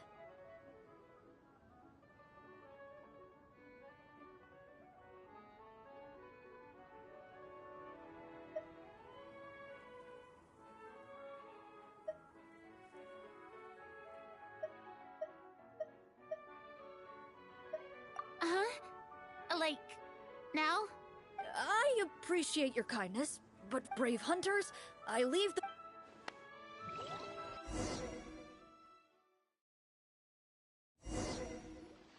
If I understood correctly, there are currently 2 problems in the kingdom that need solving, right? Exactly. We need to defeat the monsters outside the city and take down the evil sorcerer stirring up trouble from within. But which problem should we tackle first? Well, this seems like a good moment for a break. Take some time and discuss what you want to do. Let me know when you've made your decision. I really didn't expect the people in the city to keep us at arm's length like that. I totally thought the hunters would be treated like heroes. Well, Clarence said the script took cues from the real history of Fontaine, right? Maybe the real-life Marechaussee hunters were also treated like that. I wouldn't say it's a perfect representation of history, but there are definitely some similarities. Would you like to hear more about it? Sure. As long as it doesn't spoil anything in the script. You brought up bits and pieces of the hunter's history before, but it was all in passing. Paimon wants to know too! The hunters were super powerful, right? Were they all from a special line of supernatural beings or something? Kinda like the yokai in Inazuma? No. All Marechaussee hunters were ordinary mortal fighters.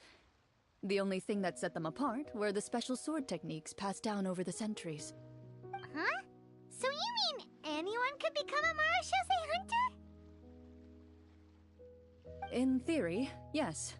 All you would need to do is survive the rigorous training and master the swordsmanship techniques required to fight the monsters. Still, most people dropped out at the early stages, and others called it quits the minute they saw a monster in person. To become a hunter, you must be strong in both body and mind. What kind of monsters did the hunters fight exactly? Oh, and the evil sorcerer the script mentions. Did they exist in real life too? The land of Fontaine once played host to an ancient dynasty known as Remuria. After that dynasty fell, monsters began to appear, intent on obstructing humans from establishing a new social order. One of the ancient sorcerers of Remuria used his power to assemble a formidable army of golems. He sought to use that force to establish himself as king. Now wait a second. Don't tell me that guy was the inspiration for the evil sorcerer in the script. We still haven't found any in-game information on him yet. So, why don't you talk about someone else for now? Well, I wasn't planning on going into anything you might be able to find out in the game. But if you want me to talk about something else, then... how about Casiodor, the Golden Hunter? Or Egeria, the ex-Hydro Archon?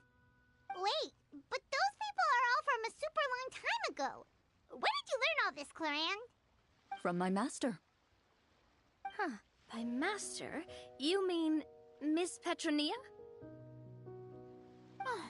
Is someone you know? Absolutely. Miss Petronia and my father were good friends. Back in the day, she would often bring Clorinde over to play, but then... Let's not get off topic. Anyway, back to what I was saying. Responding to Egeria's call, a number of warriors followed Casiodor into battle against the monsters. This group of warriors, under Casiodor's leadership, became known as the Marechaussee Hunters. Yet, as Fontaine entered an era of peace, their work gradually became obsolete. The Marechaussee Phantom, originally an association made up of hunters, eventually came to be predominantly comprised of Melusines. Ah, I see. That explains why most of the people in the script have forgotten the hunters or think of them as nothing more than a legend. Is that really a bad thing, though? It can get tough always being the one shouldering everyone's expectations. Depends on who you ask, I suppose. If the name of the organization no longer commands respect, investigative work is bound to suffer. Speaking of investigations, which problem should we tackle first? Monsters or evil sorcerer? I vote monsters. That's the main duty of the hunters, right? We can come back to the sorcerer later. Well said, Miss Farina. Plus, if the sorcerers really are the masterminds behind this whole thing, defeating the monsters could give us some clues on their intentions as well. What about you, partner? What do you think?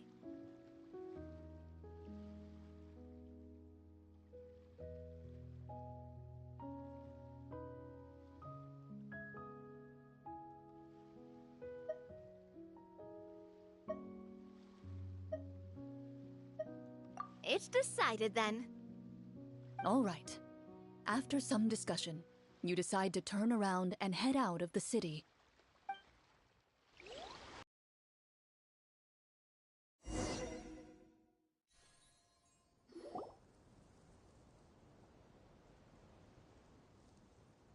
Let's take a look around, like that guy said. You there! Outsiders, halt! Who's there? An armored man approaches you. He has a tall, muscular build and a determined expression in his eyes. Just one look, and you can tell he's fought in his fair share of battles. Although he's trying his best to conceal his current state, his uneven gait and the sweat dripping down his forehead make it obvious that he's been wounded and is in serious pain. I'm the captain of the guard. I saw you sneaking around the city earlier, so I'll only ask this once. State your purpose, or it's off to the dungeons for the lot of you. Wow, it's been a while since someone's been this suspicious of us. I said talk, not whisper between yourselves. Have you ever heard of the Marechaussee Hunters? Marechaussee Hunters? Ha! That fairy tale, you mean? What, you expect me to believe you're one of them?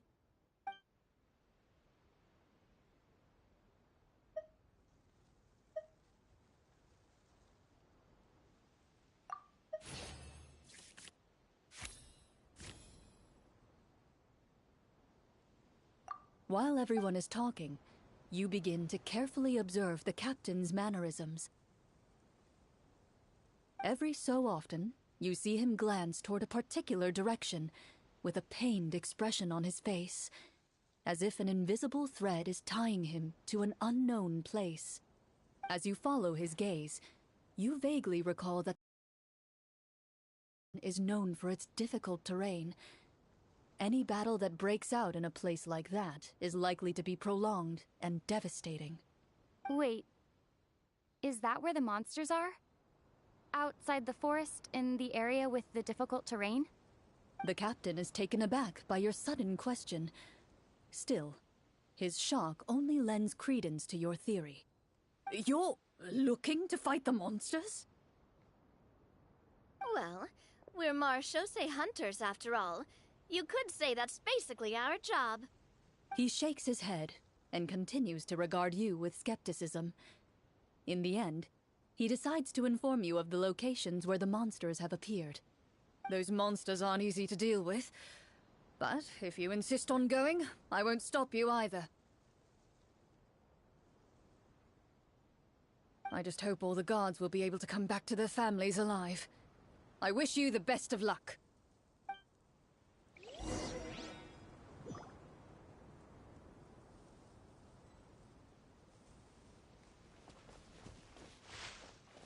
Based on what the captain said, the monster should be right up ahead. Let's go. Hopefully we're not too late.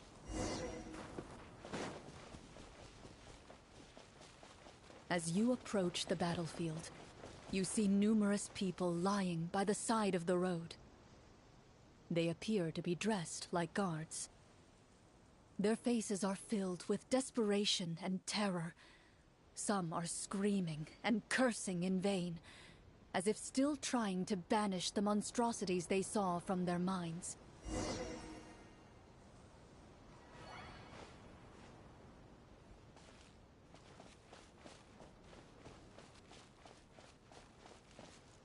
A few of the wounded look up at you in shock and disbelief.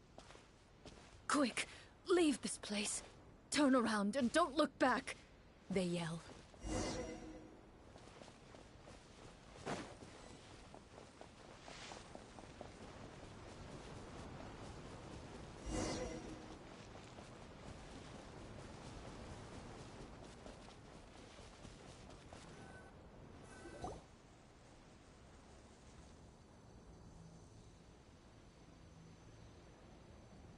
This is the place he mentioned, right?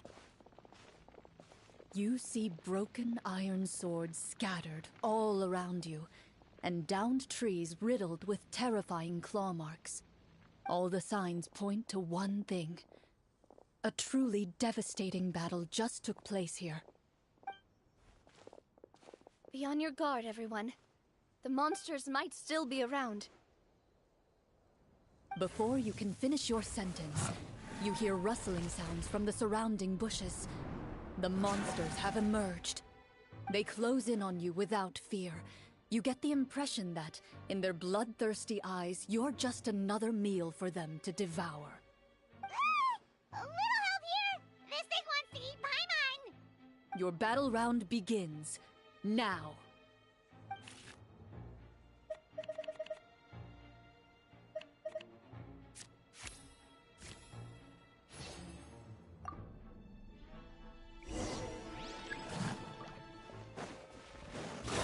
Bombs away! Water jet!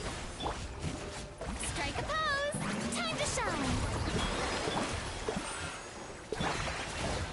Umbrella war? The next battle round begins now. That's the water jet! The monsters let out a terrifying roar of anger and resentment before dissipating into thin air. Ugh, thank goodness it's over. We're lucky the Marechaussee Hunter class came with all those preset skill points. Otherwise, we would have been in some real trouble. I never knew the phytometer even determines the amount of damage you inflict. If you get unlucky, isn't it just game over right then and there? That's part of the fun. The uncertainty of fate is what gives these games their appeal. Just as you begin to celebrate your victory, a suspicious lump on the ground catches your attention. A suspicious lump? Wait, could it be the thing that appears after every battle? I walk up to it, crouch down, and begin to carefully examine it. I've still got my right glove on, so it should be fine for me to touch it, right? As you investigate the mound, you discover that the exposed portion appears to be made of wood. It was previously obscured by the large form of the monsters. With the monsters gone, the small protrusion now awaits your discovery, poking out of the ground like a shy flower bud. Whoa, it's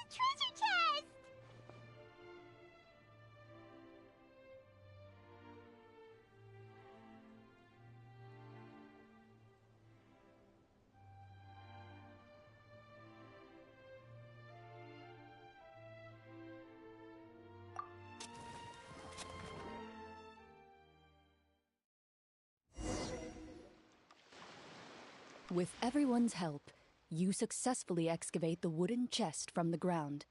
Even without opening it, you can tell from the mora and jewels scattered around the chest that it must contain quite the fortune. Makes sense. We worked hard for this. Let's open it and we can share what's inside. I can understand your excitement, Paimon, but think about it. Doesn't it seem like there are people out there who need this treasure more than us? Yeah. Think about all the people suffering in the capital. Or all those guards who got hurt fighting the monsters. Wouldn't it be better if we gave the treasure to them? Wait, is that how it works? Paimon thought since we were the ones to dig it up, we could just take it for ourselves. Well, let's put it this way. Any decision you make during a role-playing game can impact the future course of the story. But would the people really believe us? It's hard enough for us to prove we're Marchese hunters. What if they think we procured the treasure illegally? They might get even more suspicious of us. That's definitely something we should consider. Maybe we can come up with an explanation in advance. Well, if donating it could cause that much trouble, why don't we use it to buy some gear and fill up on good food? Then we'll be ready to fight even more bad guys. Looks like you're facing a difficult choice once again. Well, it's getting late. Why don't we call it a day for now? Wow! Where did the time go? I'm not sure if it's because I'm having so much fun with you all, or because the story is particularly enticing, but I feel like I could almost keep going. Here, here! Ooh, how about we play through the night? I'm not sure I'll have enough energy for that. Yeah, that won't work for me either. Lynette will give me an earful if I get home too late. I understand how you feel, Navia, but we have to change venues for the next part of the story anyway. Huh? Another location? Mm-hmm. There's a special note for the GM at the end of this section that says to proceed to an indoor set for the next part of the script. Whoa! They really pulled out all the stops for this new script. Well, even if we end the game for the day, we can still stay a little longer and hear Cloran finish her story, right? Paimon wants to hear more about the history of the hunters. Something tells me you just want to finish the free desserts before we break for the day. That's just a coincidence, okay? Besides, to Paimon, not finishing free food feels even worse than having to buy her own. And anyway, Paimon really does want to hear more about Cloran's master. Well...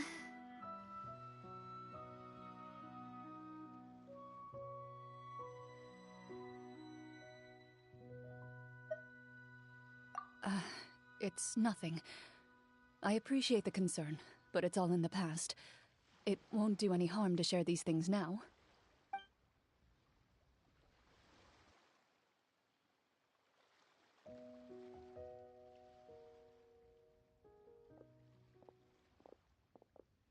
My earliest memories are of living with Master. According to her, she saved me from certain people of ill repute. My birth parents had left me behind some time before that. What a heavy beginning for a life story. Master was a fascinating individual, if inexperienced in the ways of raising children. My first ever toy was a short sword. Although I suppose it wasn't so much a toy as something Master removed from her waist and handed to a noisy child in need of distraction. Oh, wait, so she handed an actual sword to a child? Isn't that dangerous? Did you hurt yourself? Of course I did. I cut my palm and bled quite a lot. But Master was not concerned. She just stood there and casually lectured me about it. See, that's what you get for not holding the sword properly, she told me. She then crouched down next to me and said, "Give me your hand. I'll teach you to bandage this wound. After that, it's time to learn how to truly hold a blade." Excuse me for asking this, Clorand, but how old were you exactly when all this happened? Probably around, 3, give or take. 3?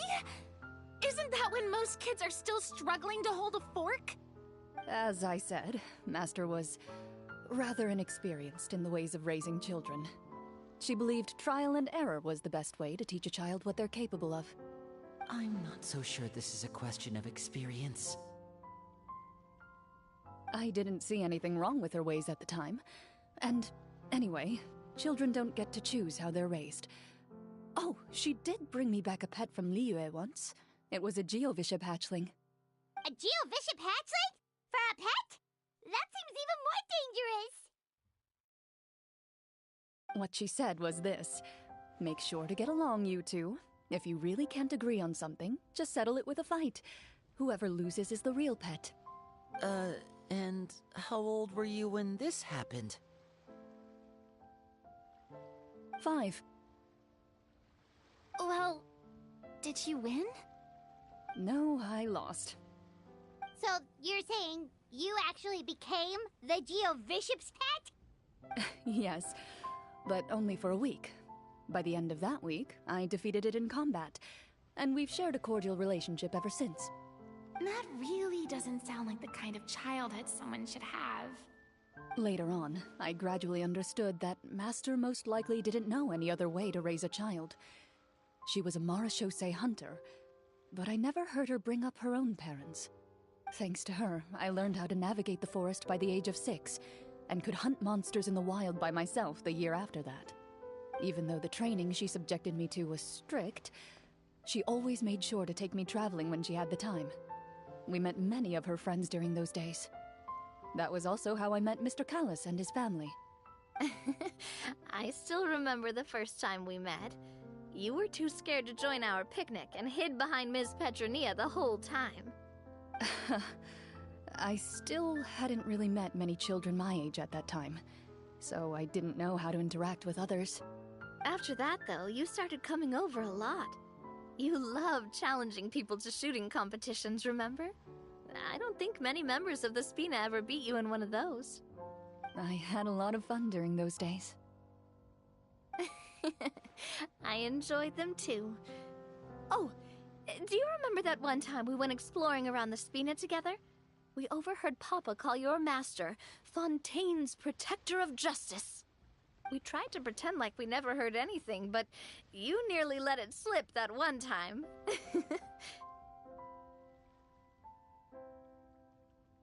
Protector of Justice? Oh, wait, you mean that vigilante hero from 20 years ago? The one who is always active at night? Yep, that would be her. She often would put on a black cloak and go out at night. I never knew where she went or what she was doing. Until, like Navia said, we overheard the truth from Mr. Callis that night. 20 years ago, huh? I still remember the guards leaving all kinds of witness reports about her on Nervalette's desk. My apologies. Oh, there's no need to apologize. You had nothing to do with it. And anyway, everything she did was for a good cause. Although, calling herself the Protector of Order was a bit much. Especially when she deliberately operated outside the law. Huh? When did the Protector of Justice become the Protector of Order? Oh, she had a bunch of code names. I heard she would just come up with a name on the spot whenever she was asked. Later on, she probably got sick of answering those questions and decided to stick to just 2.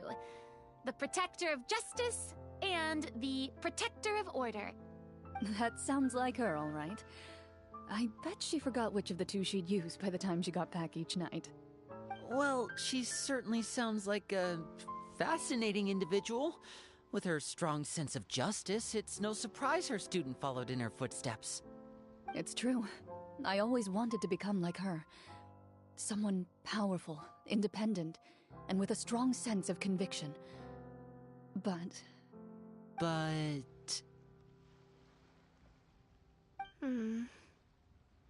She suddenly disappeared the night I turned 10 years old. Disappeared? What happened? I have no idea. She didn't even leave a note. I was never able to find out where she went. That night, I was celebrating my birthday at Navia's house. But Master never came to pick me up. When I returned home on my own, it was to an empty house.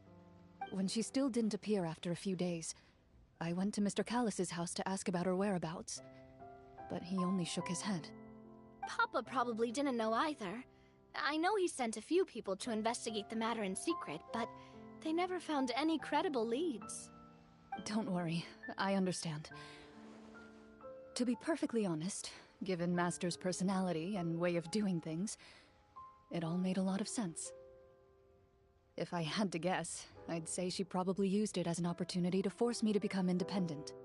Just like how, when a litter of kittens reaches a certain age, the mother willingly leaves them behind. Were you upset, Clorinde?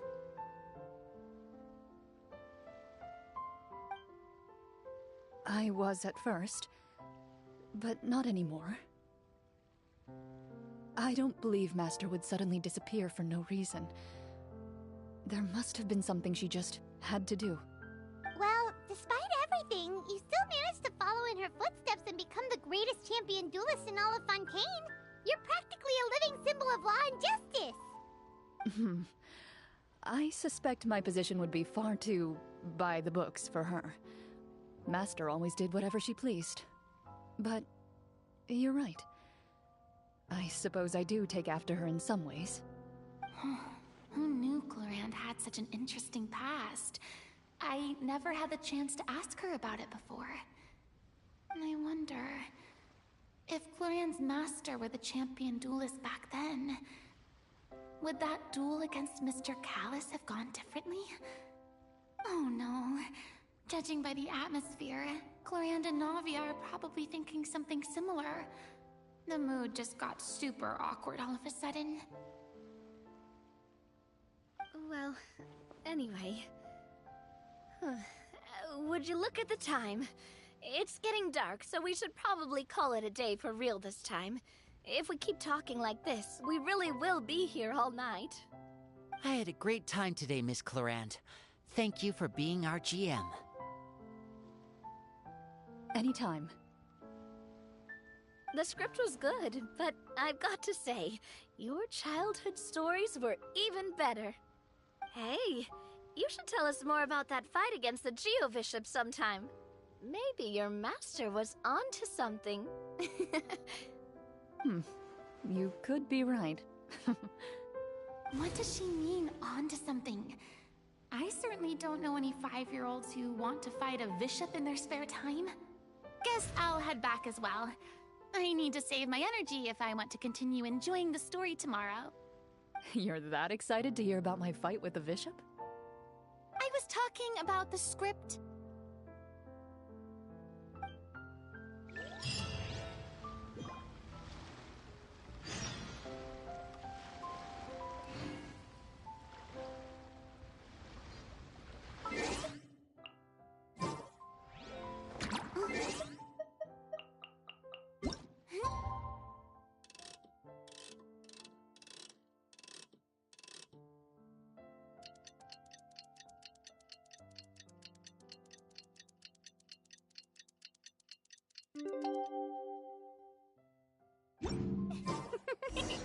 Let's go meet up with the group!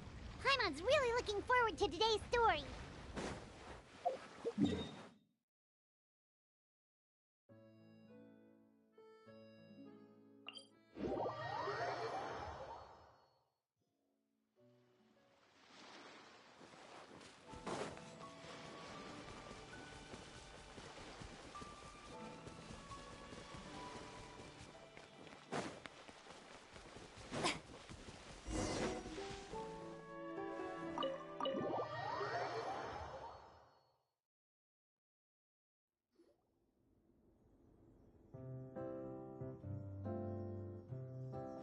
Looks like everyone's here. Now, before we begin, why don't we finish where we left off yesterday? There was an important decision to be made, yes? I'll pour everyone a cup of tea. Is that really the most important part, though, Clorinde? Paimon's more concerned about our current surroundings. Heavy walls, cold railings, dim lights. This This is obviously supposed to be a prison. I admire the work put into the set. Still, it's obvious the scriptwriter has never paid a visit to the fortress of Meripede.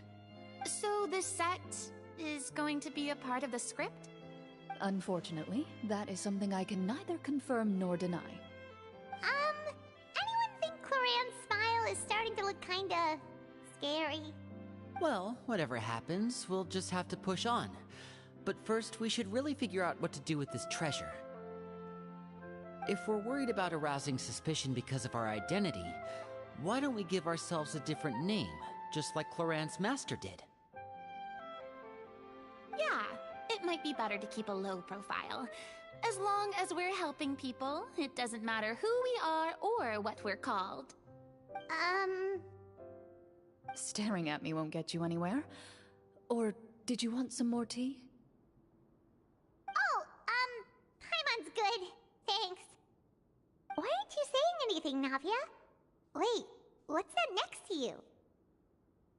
Oh, this is the short sword Cloran mentioned last night. I found it. Huh. I'm surprised you managed to track it down after all this time. Well, I made sure to take good care of it, considering the circumstances in which you gave it to me. Of course I had to keep it safe. Anyway, where were we? Oh, right. I was just thinking about all the potential ways for us to break out of prison. We could dig a tunnel, or try to bribe the guards. Wait, we haven't been thrown into prison yet, have we? Well, it's only a matter of time. It pays to be prepared. Just like how you should always have an umbrella on hand, even when it's sunny. Alright, Paimon's made up her mind. Let's just give the treasure away. Paimon may have wanted to keep it, but if it's going to land us in prison somehow, Paimon will be too upset to enjoy her snacks. So, you've reached an agreement? All right then, we can continue with the story. Oh, and we'll collect all the scattered pieces of treasure on the ground as well. All right. You collect the treasure and make your way back to the capital with your bag of loot in hand.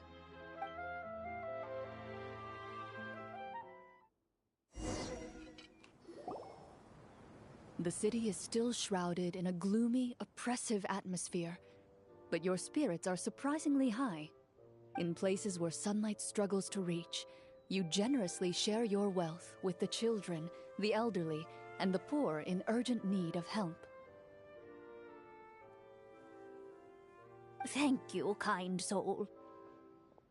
The elderly woman's look of gratitude follows you as you walk away, her eyes never leaving your back until you move entirely out of sight. Remaining, it appears you haven't made much progress. She's probably trying to tell us to speed this up. We need to hurry up so we can address the sorcerer problem.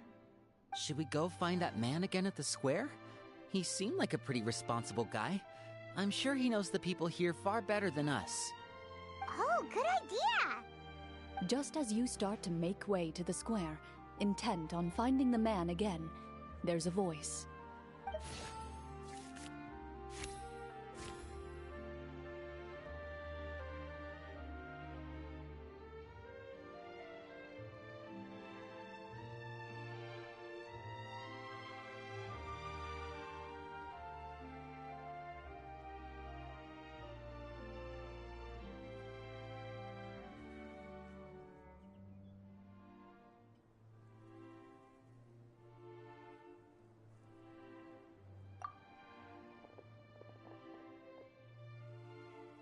Please wait, distinguished guests.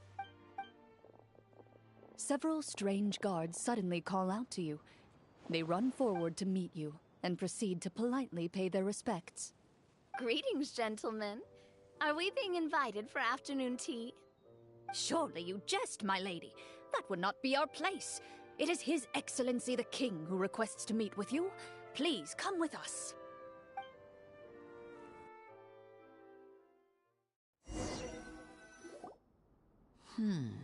Do you think this could be a trap? Well, we have to investigate the court at some point, right? Meeting the king himself would be a fantastic opportunity to do that. I say we go for it. If something happens, we'll just turn the whole place upside down. That sounds a little intense. After a quick discussion, you nod to the guards and agree to follow. They lead you all the way to the audience hall of the palace. Gilded tables line both sides of the hall. The space itself is adorned with all manner of expensive antiques, glass shelves, and silver candlesticks. The items appear quite ordinary in size and dimension, yet their presence somehow makes the emptiness of the hall feel even more surreal and ominous. Wow, it's so luxurious! The elderly king, clad in a magnificent robe, sits upon the deep crimson throne before you. He wears above his head a majestic crown, with a gemstone the size of a bird's egg set right at the very front. As you observe it, you see a complex pattern of light reflect off its surface. They're here, Your Majesty. A man dressed in dark clothes, likely a minister, shields his mouth with his hands and bends down to whisper a few words to the king. After a moment, he lowers his hands and stands back up. His gaze shifts to fixate on your group, but he does not move from his place at the king's side. The king does not appear entirely aware of his surroundings. The man by his side, though. We should keep a close eye on him. The king remains still and says nothing. The minister is the one who speaks. Esteemed guests, allow me to thank you for coming to our faraway kingdom. Unfortunately, His Majesty the King finds himself quite exhausted from work. So please allow me, his Prime Minister, to welcome you in his stead. I've heard tell that your group, the Marechaussee Hunters, used your exceptional ability with the sword to repel the monsters near the capital. Such a great deed deserves to be rewarded. However, seeing that I was not fortunate enough to observe such a feat with my own eyes, you'll forgive me for seeking to verify the truth by speaking to you myself. Well, we've got nothing to hide. You brought us here to talk, right? So we'll just explain what happened.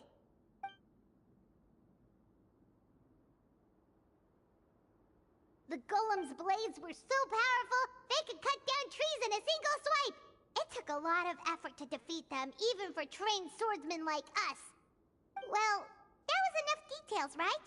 Believe us now? Your account does indeed match those of the survivors. Since you were the ones who defeated the monsters, that must mean you are also in possession of the treasure they stole?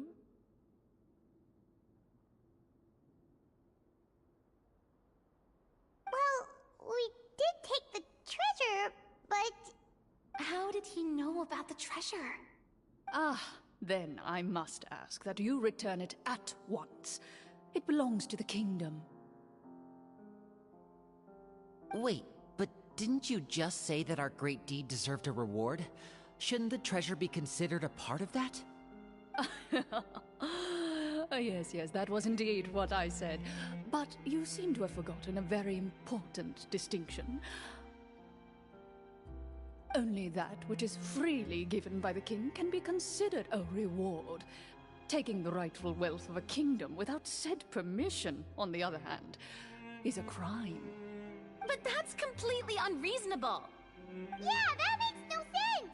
If it weren't for us, the treasure would still be buried underground somewhere! Maybe so, yet the fact remains. You tried to dispose of the treasure without reporting it to the court and without receiving permission, yes? What, no answer? Surely you're not insinuating that you, a group of legendary Marechaussee hunters, sought to take the treasure for yourselves? Well, what about the king? Is he just gonna let this guy talk for him the whole time? Clad in his magnificent robe, the king remains seated, with his hands resting on either side of the throne. His posture is rigid and unmoving. He stares forward with an empty look in his eyes, completely unmoved by the events before him. From the look of things, could the Prime Minister be the evil sorcerer? Or could both the king and the Prime Minister have fallen under the evil sorcerer's control? I would like to observe the number of guards stationed in the hall. The guards in the palace appear fully armed, their expressions solemn. Sensing the tense atmosphere in the room, they stand at the ready, each with a hand placed upon the hilt of their sword, as if prepared to draw their weapons and surround you at a moment's notice. Well, there goes my plan to turn the whole place upside down, I guess. It appears we've been visited by nothing more than a group of ill-intentioned imposters. What a pity. Guards, take them away and throw them in the dungeons. Before I decide your fate, however, I must first determine whether you have any accomplices outside the court. Can't we try to slip away? Or maybe start some kind of riot? But if we try to fight the guards right now... Don't worry. At least we figured out who's behind all this. Let's just play it by ear. If you're scared, Paimon, just hold my hand. Thanks, you guys. You allow yourself to be led away by guards surrounding you on both sides. It's only when you begin to feel drops of water falling from the dungeon ceiling and smell the stench of death and decay all around you that you finally realize you've stepped into a completely different world. Stay here, and don't try anything funny. The guards lock the cell door and leave without looking back. Wait, sir! Your voice echoes through the dark hall, but the only response you receive is the sound of water dripping from the ceiling. No! What should we do now? Carve out a new path of fate with our own two hands, of course. I draw my weapon. You reach toward your waist, but find nothing there. You now recall that your weapons were confiscated before the guards locked you in the cell. The bag of treasure along with them. What about that knife I hid in my boot? When did you hide it in there? When I was thinking about digging a tunnel. Rejected. You failed to inform the GM of this course of action. Moreover, the guards would have conducted a thorough search before throwing you in prison. And the keys to the cell aren't anywhere to be seen? Correct. You don't even feel a lock hole on the cell door. Oh, well, there goes all our plans. Indeed. Huh? Why are you the one saying indeed? Because that statement holds true for me as well. This is where the script ends. What? But that's a terrible ending! Generally speaking, this should be the point where the scriptwriter gives the players some kind of hint, or gives the GM some kind of code for how to move forward. I mean, maybe they just really wanted us to be immersed in the feeling of being in prison? Like, they'll only show us the way out once we've grown truly and utterly desperate? That is a possibility. If only there were desserts and tea in real prison. Oh, wait, guess it's kind of how the Fortress of Meripede works if you're lucky. Oh, before I forget, Navia, the short sword you had with you earlier. I took a closer look, and the craftsmanship doesn't appear to resemble anything from this era. If I remember correctly, that style was last in vogue several hundred years ago. Wait, Cloran said that sword used to belong to her master, right? Does that mean her master has been alive that long? I doubt it. The way she went about things often made her seem childish more than anything. I'd say the sword was most likely an heirloom passed down over time. Hang on. A precious heirloom passed down to you by your master. And you gave it to me just like that? You weren't worried I might lose it? Master left many things to me when she disappeared. There was the sword, an old key, and a good amount of junk she probably just didn't want to take with her. I gave you the sword back then, because I didn't want our friendship to end. Wait, when did this happen exactly? After the duel. Between Mr. Callis and myself. that, Clorinde would have meals with us and even stay over at the Spina some days. She was on great terms with Papa as well. After the duel, though, there was a period of time where we simply didn't know how to face each other. She entrusted this sword to me, and never came back.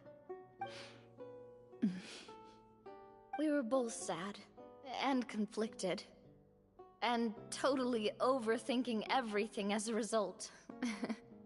Whenever I looked at this sword, I couldn't help but wonder if Miss Petronia had never introduced us to each other at that picnic. Maybe part of the sadness I was feeling could have been avoided. Back then, it felt like I hadn't just lost a father, but a close friend as well. No one can change the past. The most important thing is that you two found your way back to each other and can enjoy things like this together. Yep, you're right. I'm sorry, you two. I didn't mean to bring up any sad memories. Think nothing of it. No one here is at fault.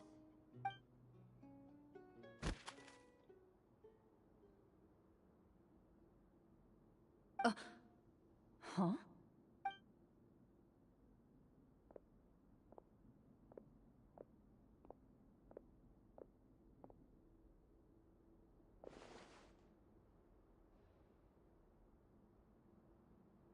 Oh, looks like the next part of our script is here. Perfect timing. The situation was really starting to get desperate. And not just because of the prison thing. From Clarenne's face, Paimon really can't tell if it's good news or bad news.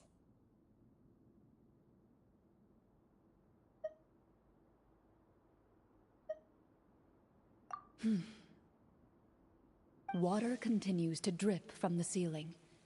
In this lightless dungeon, you lack a reliable way to tell how much time has passed. Eventually, you get used to the unpleasant odor of straw, mold, and rust, and find yourselves alternating between fits of drowsiness and despair. Suddenly, you hear footsteps outside the door. Heads up, everyone. Someone's coming. Gather close, everyone, and keep your voice down.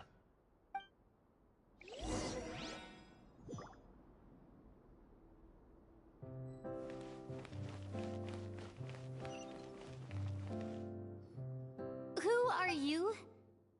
I work as a guard in these dungeons, but my true identity is the same as your own.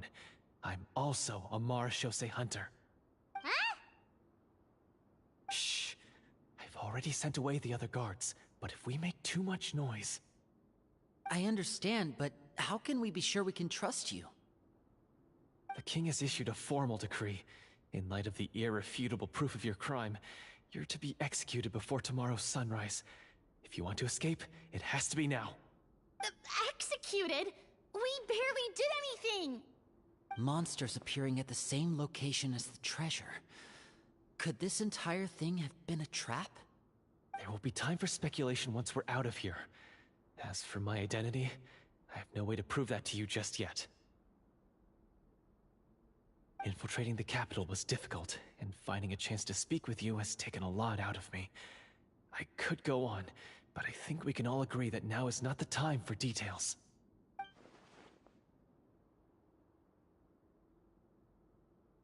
Have you seen our weapons anywhere, sir? Don't worry, I brought them with me. They're just behind the door. Still, these weapons alone won't be enough to defeat the true enemy behind the scenes. His faction is too powerful. The guards are all under his control, and he's even stationed a number of golems in various rooms throughout the palace. To defeat him, you must find a secret vault.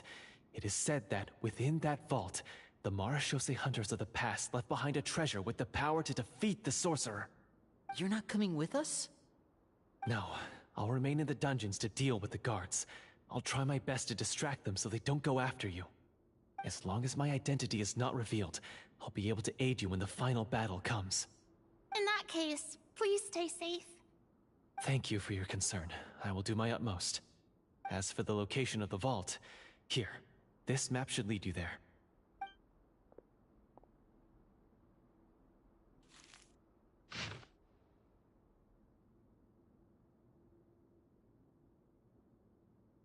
Got it.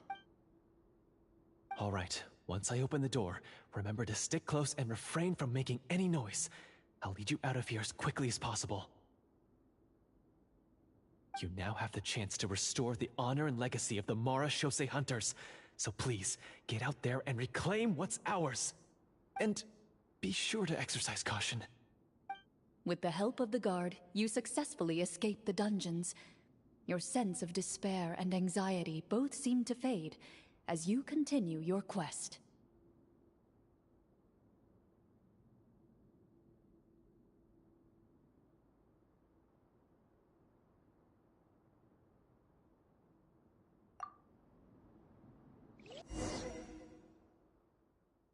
Wait, we didn't get to use our skills at all while we were in prison. Who knows when we're gonna get the chance to use that cool summon spell? That is a pity, but we can only continue to move forward.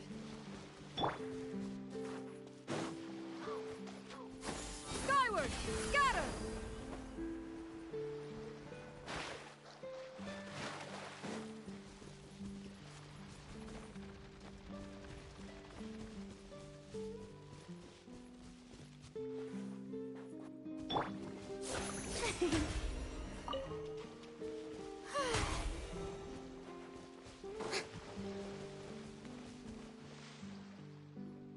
This should be the place marked on the map.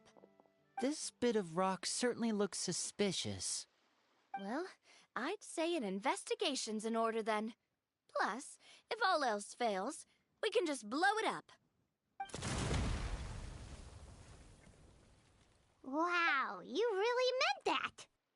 Before you lies a serene stretch of open water, its surface shimmering a brilliant shade of sapphire blue. Well, guess this means it's time for a swim!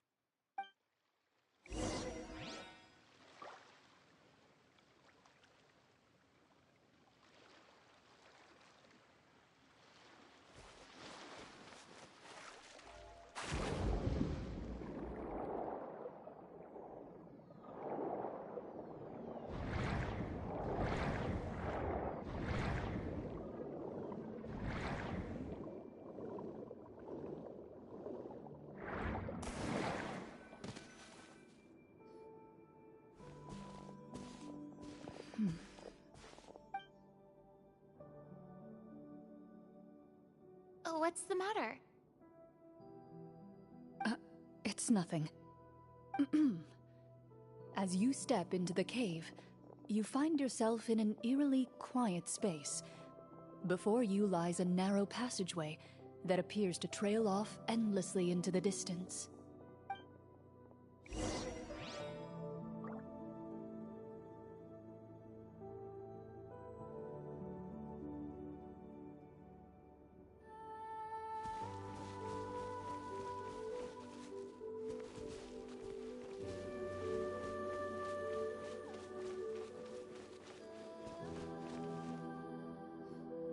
Wow, this must be where the treasure is hidden! But this door is blocking our way in. It almost looks like it's been here for quite some time. I've got to hand it to the tabletop troupe. They really went all out with the props. Huh. What have we got down here? A kind of mechanism connected to the door? Ah, it looks like we might have to arrange it into a certain pattern. A pattern on a stone door. That's something Master mentioned before. Is something wrong, Clarant? After a long, difficult journey, you finally arrive at the location indicated by your map. It appears to be an ancient site of some sort, where treasure likely awaits. Your surroundings are exceedingly quiet and serene, as if the secret that slumbers here has never once been disturbed. If you listen closely, you can almost convince yourself you can hear the sound of its calm, gentle breathing. That description makes Paimon feel kinda bad for disturbing this place. We're doing this for the sake of the people, to free them from the evil sorcerer. I say it's time for this treasure to once again see the light of day. Linny's right. We need to keep going. The future of the kingdom depends on it. The next part of the story requires us to solve the puzzle, right? Let's start exploring the area. Yes, that should be fine. Something feels off about all this. Guess I'll just have to improvise.